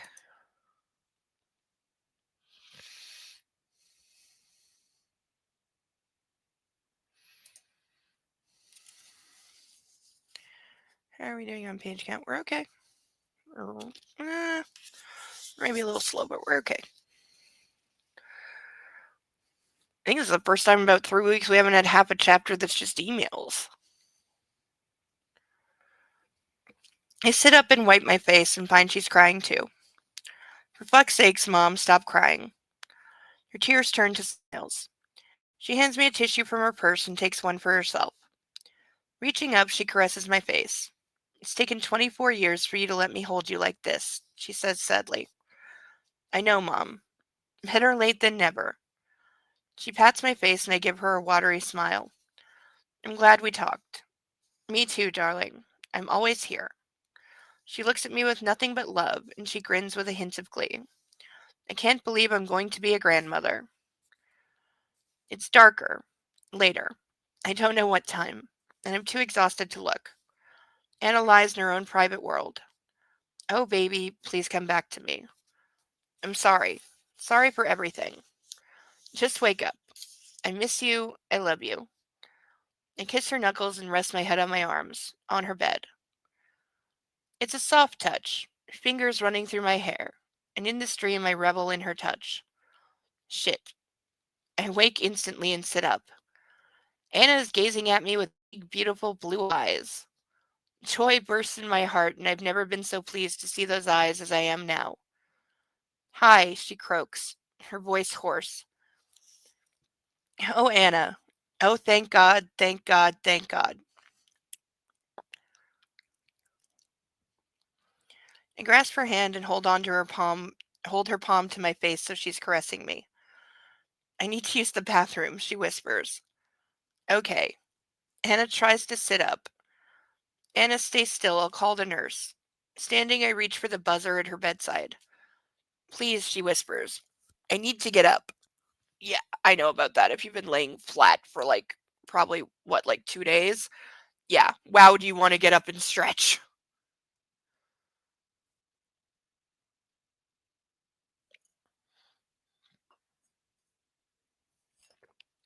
Reminds me of being pissed off after I woke up from a very brief minor surgery, like home the same day kind of thing. Very minor. But I had given very goddamn strict instructions to not lay me down perfectly flat because my back doesn't fucking like that. And it makes that very clear with extreme pain that lasts for fucking days. I made it very clear, don't fucking lay me down flat after the surgery. How do I wake up? Dead fucking flat. Have never needed to stand up and crack my back and stretch my legs so hard in my life. And I was only out after the surgery for somebody told me it was like an hour because I throw off anesthesia really, really quickly. I'm one of those people. I wake up very fast. Scared the fuck out of a nurse when I was a kid once because I had a habit when I was a kid of waking up and sitting up at the same time with my eyes super wide. And I did that like crazy. A nurse was like coming in the room and like I actually remember her screaming. I felt bad. I mean, now I can laugh at it, but at the time I came very close to crying. I'm not sure why that would have made me cry, but for a second it almost did.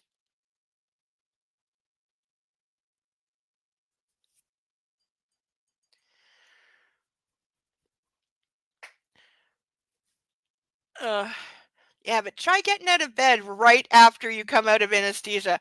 I had 5 nurses within like 3 seconds physically trying to push me back into bed, which, by the way, don't do that.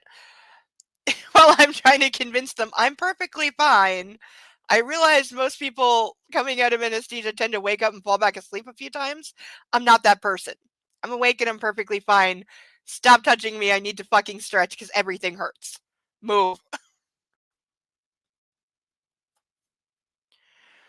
I did wind up leaving less than 10 minutes later because I was perfectly fine and conscious. Not that I was driving or anything. I don't drive, but I had a ride, of course.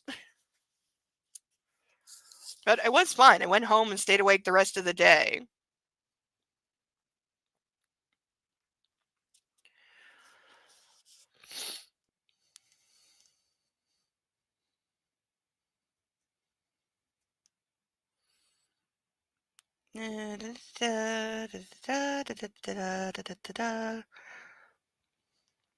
Will you do as you're told for once? I snap. Well, can you suck a dick? You've been praying for her to wake up. Now she has. Now you're immediately berating her with the do as you're told shit. I would punch him so hard in the face.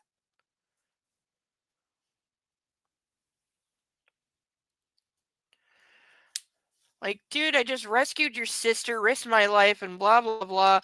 Shut up.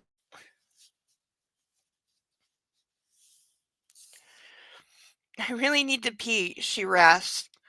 The nurse arrives and she's pleased to see Anna finally conscious. Mrs. Gray, welcome back. I'll let Dr. Bartley know you're awake. She makes her way to Anna's bedside. My name is Nora. Do you know where you are? This is always a good question. Your blue eyes twinkle kindly. Because we have to know every single person's eye color. Yes, hospital. I need to pee. I'll fetch a bedpan, Nurse Nora offers. Anna screws up her face in revulsion. Please, I want to get up. Mrs. Gray, Nora's not convinced.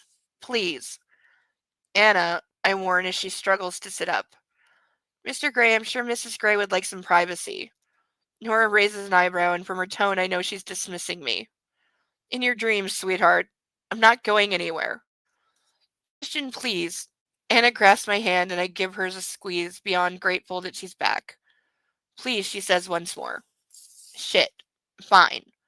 I run my hand over my scalp, frustrated that she wants to be rid of me already.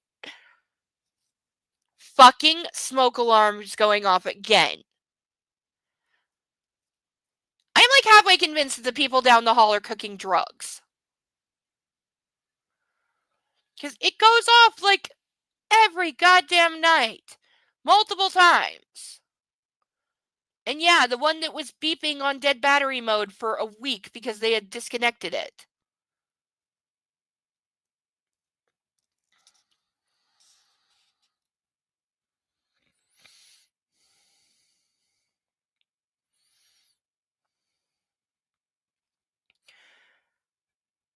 You have 2 minutes. I snap at Nurse Nora. I lean down and kiss my wife's forehead and storm out of the room. Wow, he's awake for less than 60 seconds, and he's already pissed off.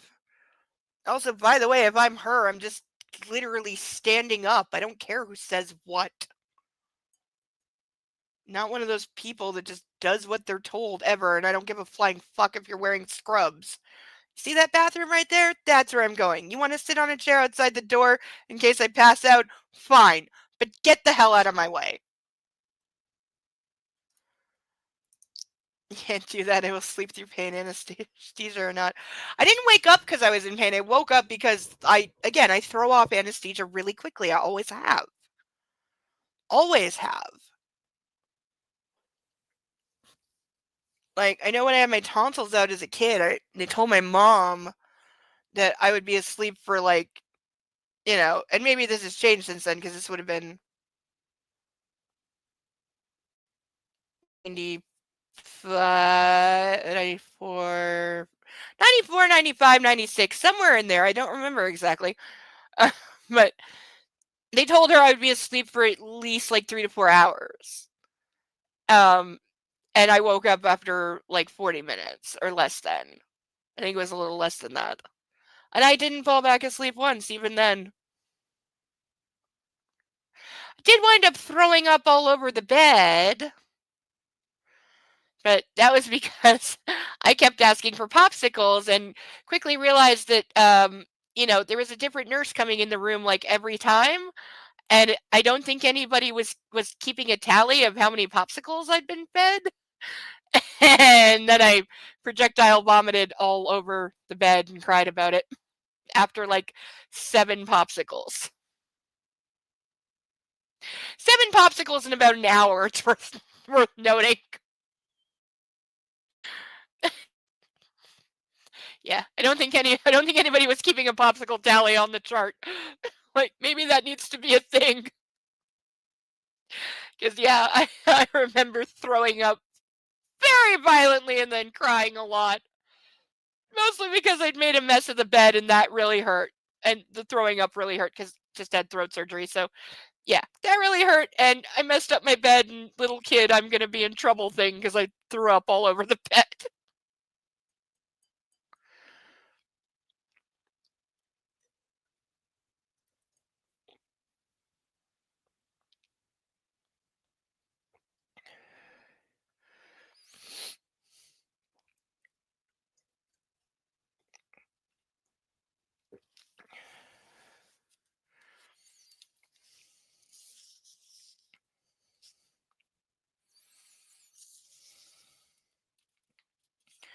I pace the corridor. Anna doesn't want me anywhere near her. That's not what she said, you idiot. She has to go to the bathroom. She wants some privacy. Grow up. Perhaps she can't stand the sight of me. I wouldn't blame her. Fuck. I can't bear this. Well, you don't have much choice, do you? I storm back into the room as Nora is helping Anna out of bed. Let me take her, I say. Mr. Gray, I can manage. Nurse Nora scolds, giving me an icy look. Excuse me. Damn it, she's my wife. I'll take her. I move her IV stand out of the way. Mr. Gray, Nora chastises me, but I ignore her and carefully place my arms around and under my wife and lift her. Anna wraps her arms around my neck and I carry her into the adjacent bathroom. Nurse Nora follows, pushing the IV stand. Mrs. Gray, you're too light. I set Anna on her feet, keeping one hand on her so she doesn't fall. She seems a little unsteady. I flip on the light and Anna staggers. Hell, sit before you fall. I don't let go of her. Gingerly, she does as she's told, and when she's seated, I release her. Go. She waves me out. No, just pee, Anna. Okay, get the fuck out before I beat you to death with the IV stand. I can't. Not with you here. She peers up, beseeching me with wide, dark eyes. You might fall. Mr. Gray. Nora is not happy, but we both ignore her. Seriously, any nurse is like calling security. They're not tolerating his bullshit. Please, Anna says. Fuck. Get a grip, Gray. Yeah, like, dude, seriously? I'll stand outside. Door open. I step outside with Nora while she glares at me. Turn around, please, Anna says, and I want to smile. We've done all manner of things to each other. This is a hard limit for her. I roll my eyes, but do as she asks. Nora mutters something under her breath, and I think I catch the word interfering, but I'm too relieved Anna's woken up to let it bother me. Oh, yeah, this is not how anything is going to work ever. After a minute or two, Anna pipes up that she's done, and I scoop her into my arms once more. I'm thrilled when she curls her arms around me and I bury my nose in her hair, but I'm alarmed to find that it doesn't smell of Anna. She smells of chemicals and hospital and fucking trauma. What does trauma smell like?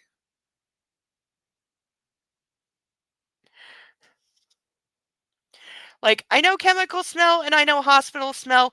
I don't know trauma smell. But I don't care. She's back. Oh, I've missed you, Mrs. Gray. I whisper, and I lay her back on her bed. Nurse Nora trailing behind me with the IV and a scowling chaperone. If you've quite finished, Mr. Gray, I'd like to check over Mrs. Gray now. Nurse Nora is hatchet-faced when mad. Yeah, I know that expression. I stand back and hold up my hands in surrender. She's all yours. Nora huffs, unimpressed, but she smiles at Anna. How do you feel? Sore and thirsty. Very thirsty. I'll fetch you some water once I've checked your vitals and Dr. Bartley has examined you. She reaches for the blood pressure cuff and wraps it around Anna's upper arm while I watch. Anna's eyes stay on me. She frowns. What is it? Does she want me to leave? Gray, you must look a sight. I sit down on the edge of the bed out of Nora's reach. How are you feeling? I ask Anna. Confused, achy, hungry. Hungry. She nods. What do you want to eat? Anything. Mr. Gray, you'll need the doctor's approval before Mrs. Gray can eat. Nora and I are not on the same wavelength. I pull my phone from my pocket and call Taylor. Mr. Gray, Anna wants chicken soup. I'm delighted to hear that, sir. I know he's smiling. Gail's gone to her sister's, but I'll call the Olympia Hotel. They still have service at this time. I'm sorry, can you just call a hotel you're not staying at and, like, order takeout? Is that a thing? Good. I'll be right there. Thank you. I hang up. Nora looks grimmer than ever, but I don't care. Taylor? Hannah asks. I nod. Your blood pressure is normal, Mrs. Gray. I'll fetch the doctor. Nora removes the cup and without so much as another word stalks out of the room, radiating disapproval at me. I think you made Nurse Nora mad. Yeah, this would be below on my list of things I don't care about. I have that effect on women. I smirk at Anna and she laughs, but stops abruptly, her face stricken as she clutches her side. Yes, you do, she says gently. Oh, Anna, I love to hear you laugh, but not if it pains you. Nora returns with a pitcher of water, and Anna and I fall silent, gazing at each other as she pours a glass. Small sips now, Nora warns. Yes, ma'am. Anna takes a sip and closes her eyes for a moment. When she opens them, she looks directly at me. Mia. She's safe, thanks to you. They did have her. Yes. How did they get her? Elizabeth Morgan. No. I nod. She picked her up at Mia's gym. Anna frowns as if she can't quite comprehend the magnitude of Morgan's and Hyde's treachery. I'll fill you in on the details later. Mia's fine, all things considered. She was drugged. She's groggy now and shaken up, but by some miracle she wasn't harmed. My anger flares once more. Anna put herself and Junior in jeopardy. What you did, I dragged my fingers through my hair, choosing my words carefully, and trying to hang on to my temper. Of all the... Somebody murder him, please. Was incredibly brave and incredibly stupid. He could have been killed.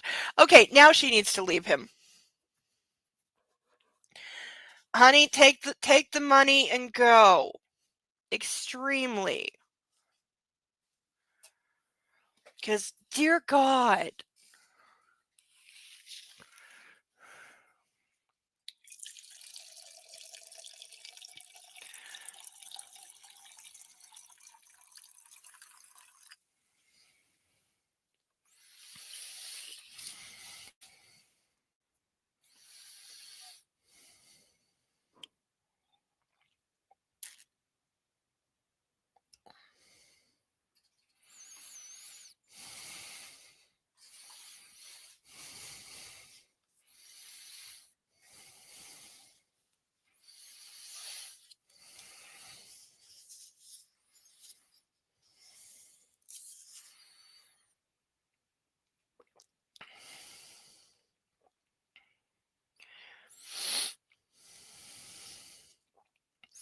I didn't know what else to do, she whispers, and glances down at her fingers. You could have told me. He said he'd kill her if I told anyone. I couldn't take that risk. I close my eyes as I imagine the most awful outcome. No Mia. No Anna.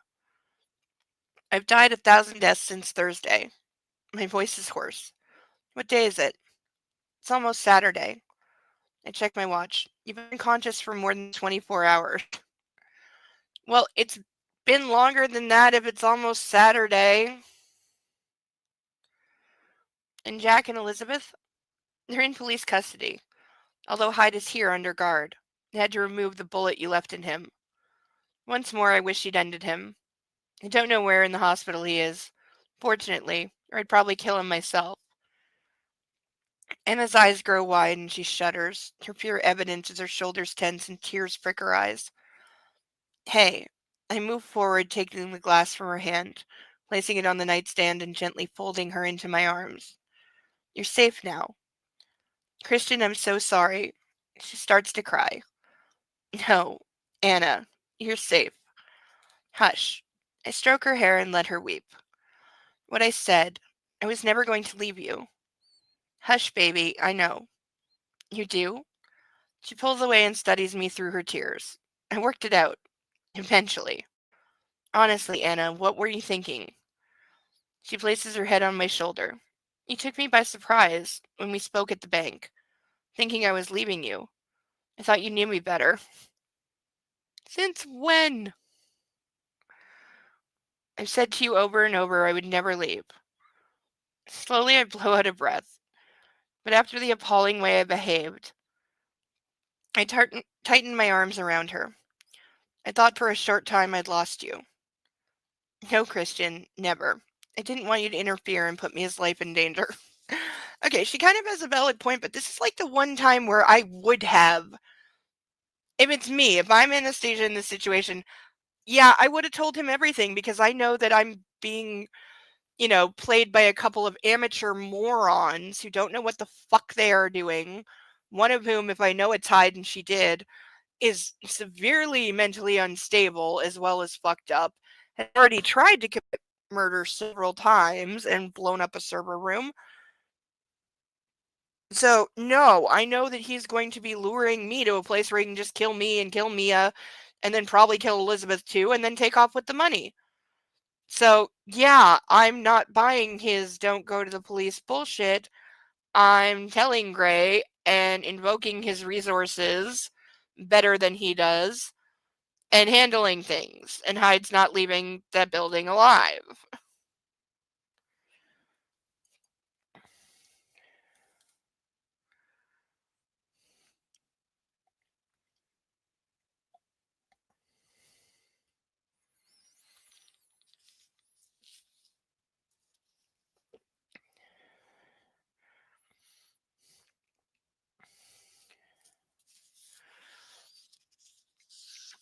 Let's see how many pages we got left. We got like 6, 7 pages left. Yeah, we're good. So, last chance to sponsor a duck. Or make me chug a glass if you really want to get me fucked up late at night.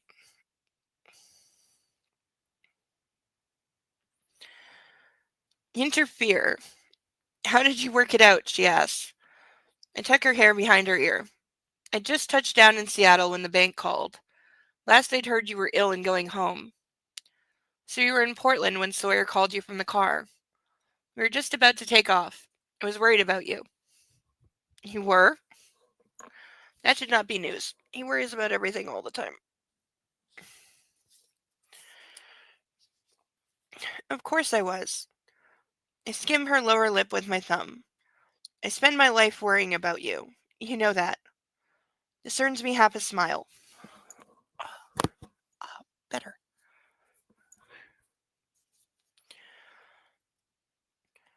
That's something. Jack called me at the office, she says, her eyes wide once more. He gave me 2 hours to get the money. She shrugs. I had to leave, and it just seemed like the best excuse. Fucking Hyde. And you gave Sawyer the slip. He's mad at you as well, I mutter. As well? Excuse me. As well as me.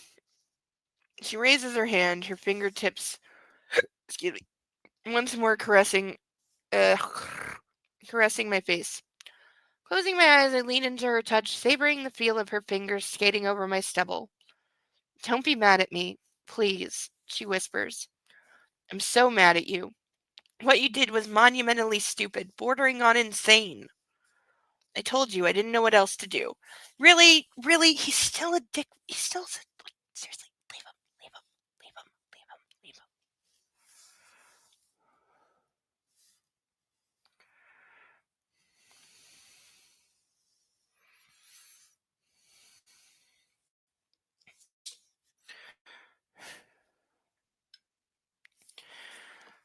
him. Also, random update on my fanfic. I am officially locked in on the name I am going to change Hannibal Lecter to so that I can send it to publishers and not get sued for copyright. I also am toying with ideas for an actual title. I have a couple on my phone that came to me last night, but I'm still mulling.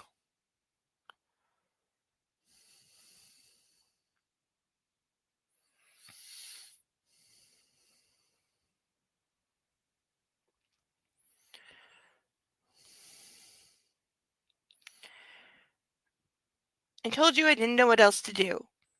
You don't seem to have any regard for your personal safety. And it's not just you now. This is going to be his justification to chain her to the bed. But before she or I can say anything further, the door opens and Dr. Bartley strides in. Good evening, Mrs. Graham, Dr. Bartley. I give her a nod and step away so she has room to examine my wife. While she's doing that, I call Dad to let him know Anna's awake. Oh, that's great news, son. He pauses, and I hope he's listening to Grace. Your mother says to apologize. I'll do that, Dad. Why? What happened? Karek sounds confused. It's a long story. Okay, give Hannah our love. We'll come see her tomorrow. I call Carla to give her the good news. Thank you, Christian. She sobs through her tears.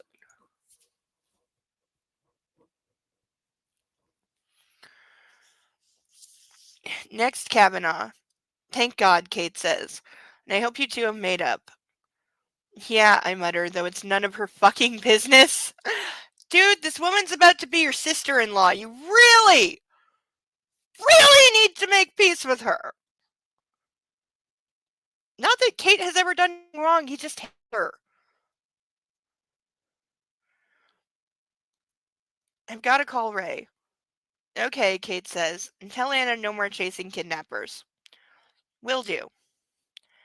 Ray is so relieved he's silent for several seconds while he gathers himself. Eventually he says, I appreciate the call, Christian. Tell Annie I love her. Will do, Ray. When I finish my call to my father-in-law, Dr. Bartley is prodding my wife's ribs. Anna winces. These are bruised, not cracked or broken. You're very lucky, Mrs. Gray. Anna glances at me. Foolhardy, I mouth. Okay, somebody kill him. Seriously, somebody just murder him, please, right now. I'm still fucking angry with you, Anna. Okay, again. Divorce him and take the money. I'll prescribe you some painkillers. You'll need them for this, and for the headache you must have. It's all looking as it should. Mrs. Gray, I suggest you get some sleep. Depending how you feel in the morning, we may let you go home. My colleague Dr. Singh will be attending you then. Thank you. A loud knock and Taylor enters carrying a hefty box from the Fairmount Olympic. Food? Dr. Bartley says, surprised. Mrs. Gray is hungry, I inform her. This is chicken soup. Soup will be fine. Just the broth, nothing heavy. She looks pointedly at both of us and then exits the room with Nurse Nora. There's a wheeled tray in the corner. I maneuver it over to Anna, and Taylor places the box on it. Welcome back, Mrs. Gray, he says with a fond smile. Hello, Taylor, thank you. You're most welcome, ma'am. He stops and I glance up at him as I unpack the box. I think he wants to say more. Perhaps to scold Anna? I wouldn't blame her. I wouldn't blame him, but he just smiles at her. Okay, seriously. How far of a rabbit hole have we fallen down? Taylor likes Anastasia. Even though Gray once told her, don't be too friendly to the staff or I'll fire them. God, like, seriously. This is just evil and gross at this point. Like, by the way, has anybody said thank you to her for saving Mia's life? Like, seriously?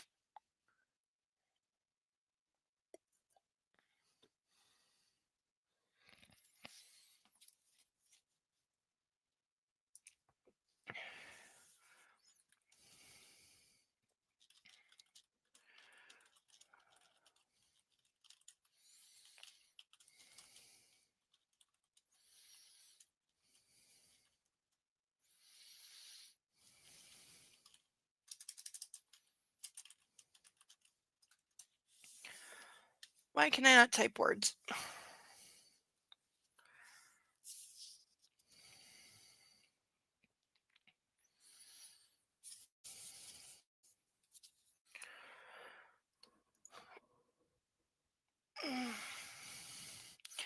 In addition to the thermos with soup, there's a small basket of bread rolls, a linen napkin, a china bowl, and a silver spoon. This is great, Taylor, Anna says. Will that be all? Taylor asks. Yes, thanks, I say. You can go back to bed. Taylor, thank you. Anything else I can get you, Mrs. Gray? She looks at me and arches a brow. Just some clean clothes for Christian. Taylor glances at me and smiles. Yes, ma'am. What? I check my shirt. I've not spilled anything down it, but I haven't washed or shaved for days. I must look like shit. Yeah, I'm sure. How long have you been wearing that shirt? Anna asks. Since Thursday morning. I give her an apologetic shrug and Taylor leaves us.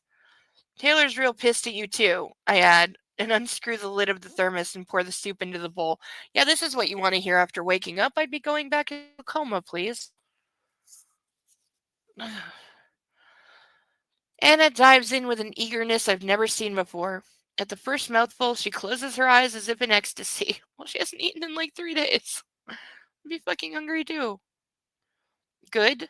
I perch on the bed once more. She nods enthusiastically and takes another spoonful, then pauses to wipe her mouth on a linen napkin. Tell me what happened. After you realized what was going on.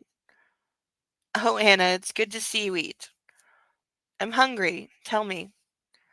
I frowned, trying to remember the order in which everything happened. Well, after the bank called, and I thought my world had completely fallen apart, Anna stops and gazes at me, looking lost. Don't stop eating or I'll stop talking. I sound far sterner than I intend. She flattens her lips but continues to eat. Anyway, shortly after you and I had finished our conversation, Taylor informed me that Hyde had been granted bail. How, I don't know. I thought we'd managed to thwart any attempts at bail. But that gave me a moment to think about what you'd said, and I knew something was seriously wrong. It was never about the money, she snaps, suddenly raising her voice. How could you even think that? It's never been about your fucking money. Whoa. Mind your language, I exclaim. Calm down and eat. Yeah, he needs to be dead more than ever. She glares at me, eyes blazing with anger. Anna, that hurt me more than anything, Christian, she whispers. Almost as much as you seeing that woman. Shit. I close my eyes, then my remorse returns full blown. I know. I sigh. And I'm sorry. More than you could know. Please, eat. While your soup is still hot. My tone is contrite and gentle. I owe her that. She picks up her spoon and I blow out a breath of relief. Go on. Anna encourages me, between bites of soft bread roll. We didn't know Mia was missing. I thought maybe he was blackmailing you or something. I called you back, but you didn't answer.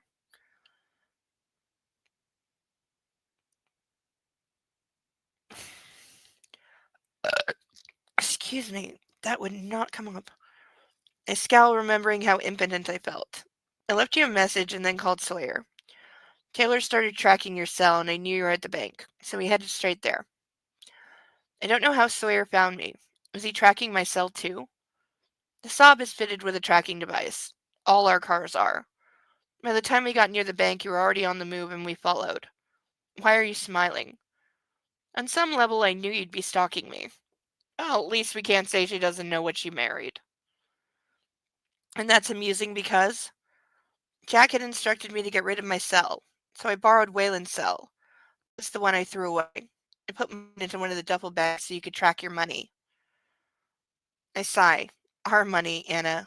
Eat. Once again, I'm amazed by her cool head and quick thinking, but I merely watch as she wipes the last piece of bread around the bowl and pops it into her mouth. Finished. Good girl. And now we have a reason to play with fire. This makes me happy. There's a knock on the door, and Nurse Nora enters once more carrying a small paper cup. Pain relief, Nora announces, while I pack the detritus from Anna's meal back into the box from the Olympic. Is this okay to take? You know, with the baby. Yes, Mrs. Gray. She hands Anna the pills and a fresh glass of water. It's Tylenol. It's fine. It won't affect the baby. And now I want to make all the RFK Jr. jokes. You all know exactly what I fucking mean. But I'm sorry, moron on 10 years ago said, yes, taking Tylenol while you're pregnant is just fine, and no, it will not give your baby autism. Jesus fucking Christ.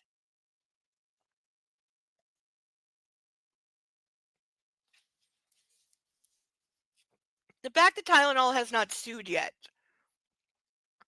Yet. I'm sure they are working on it. By the way, we're on the last page.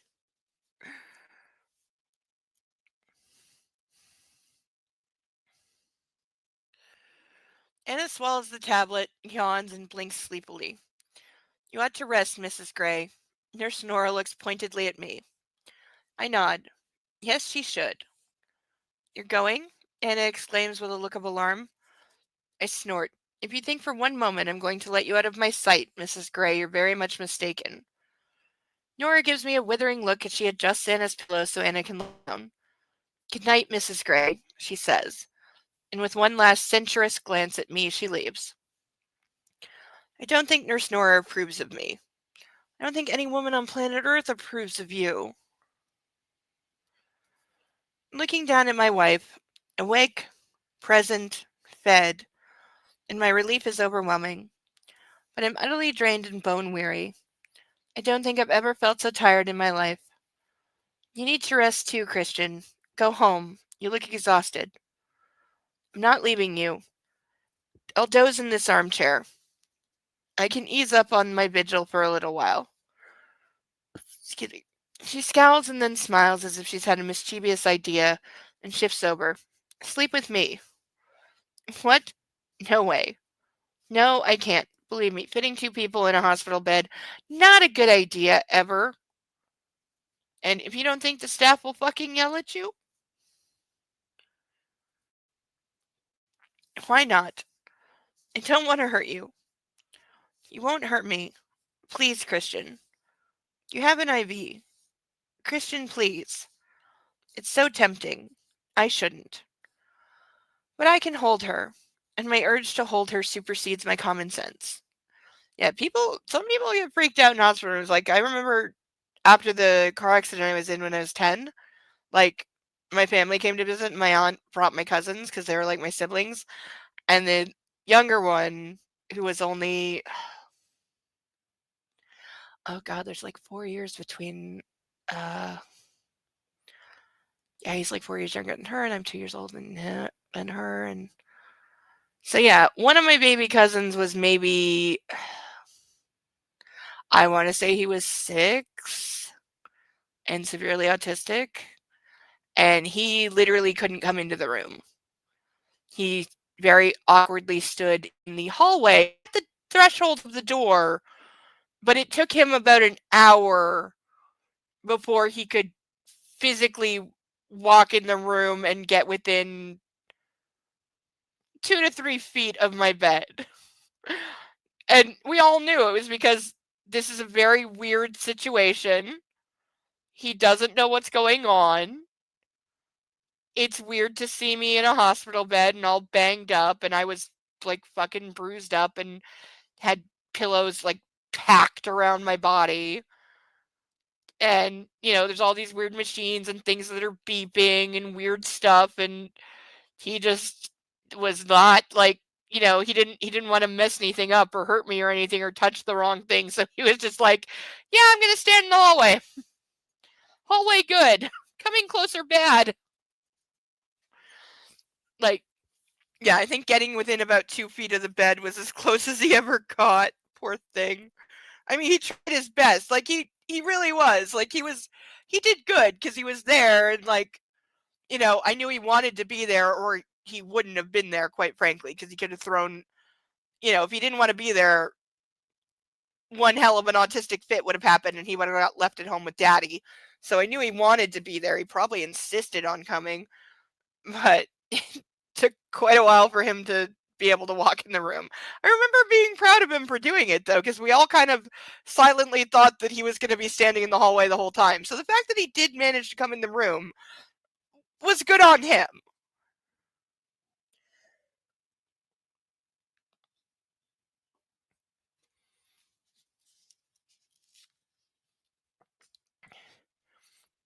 It's also when the older of my cousins made her mom go to Walmart and buy me a talking Tamagotchi kitty, which was the hottest thing in the planet. Remember when Tamagotchi was the hottest thing in the world and banned from schools, including mine?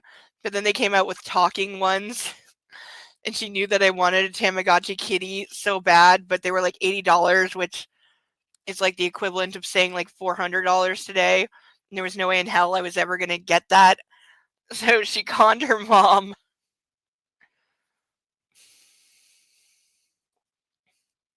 into buying me one.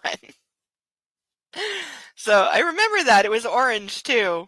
And I got in trouble because I brought it to school, but I'd left it in my locker and I thought that I had turned it off.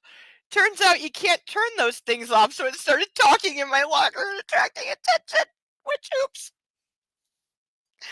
I just got told not to bring it again, thank God.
Please.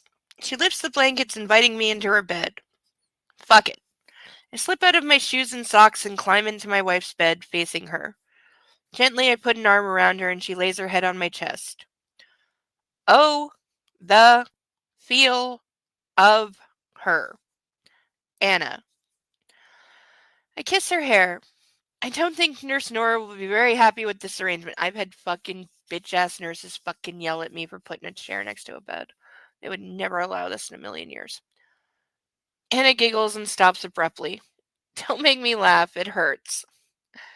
Oh, but I love that sound. And I love you, Anna. With all my heart. I'm so sorry, baby.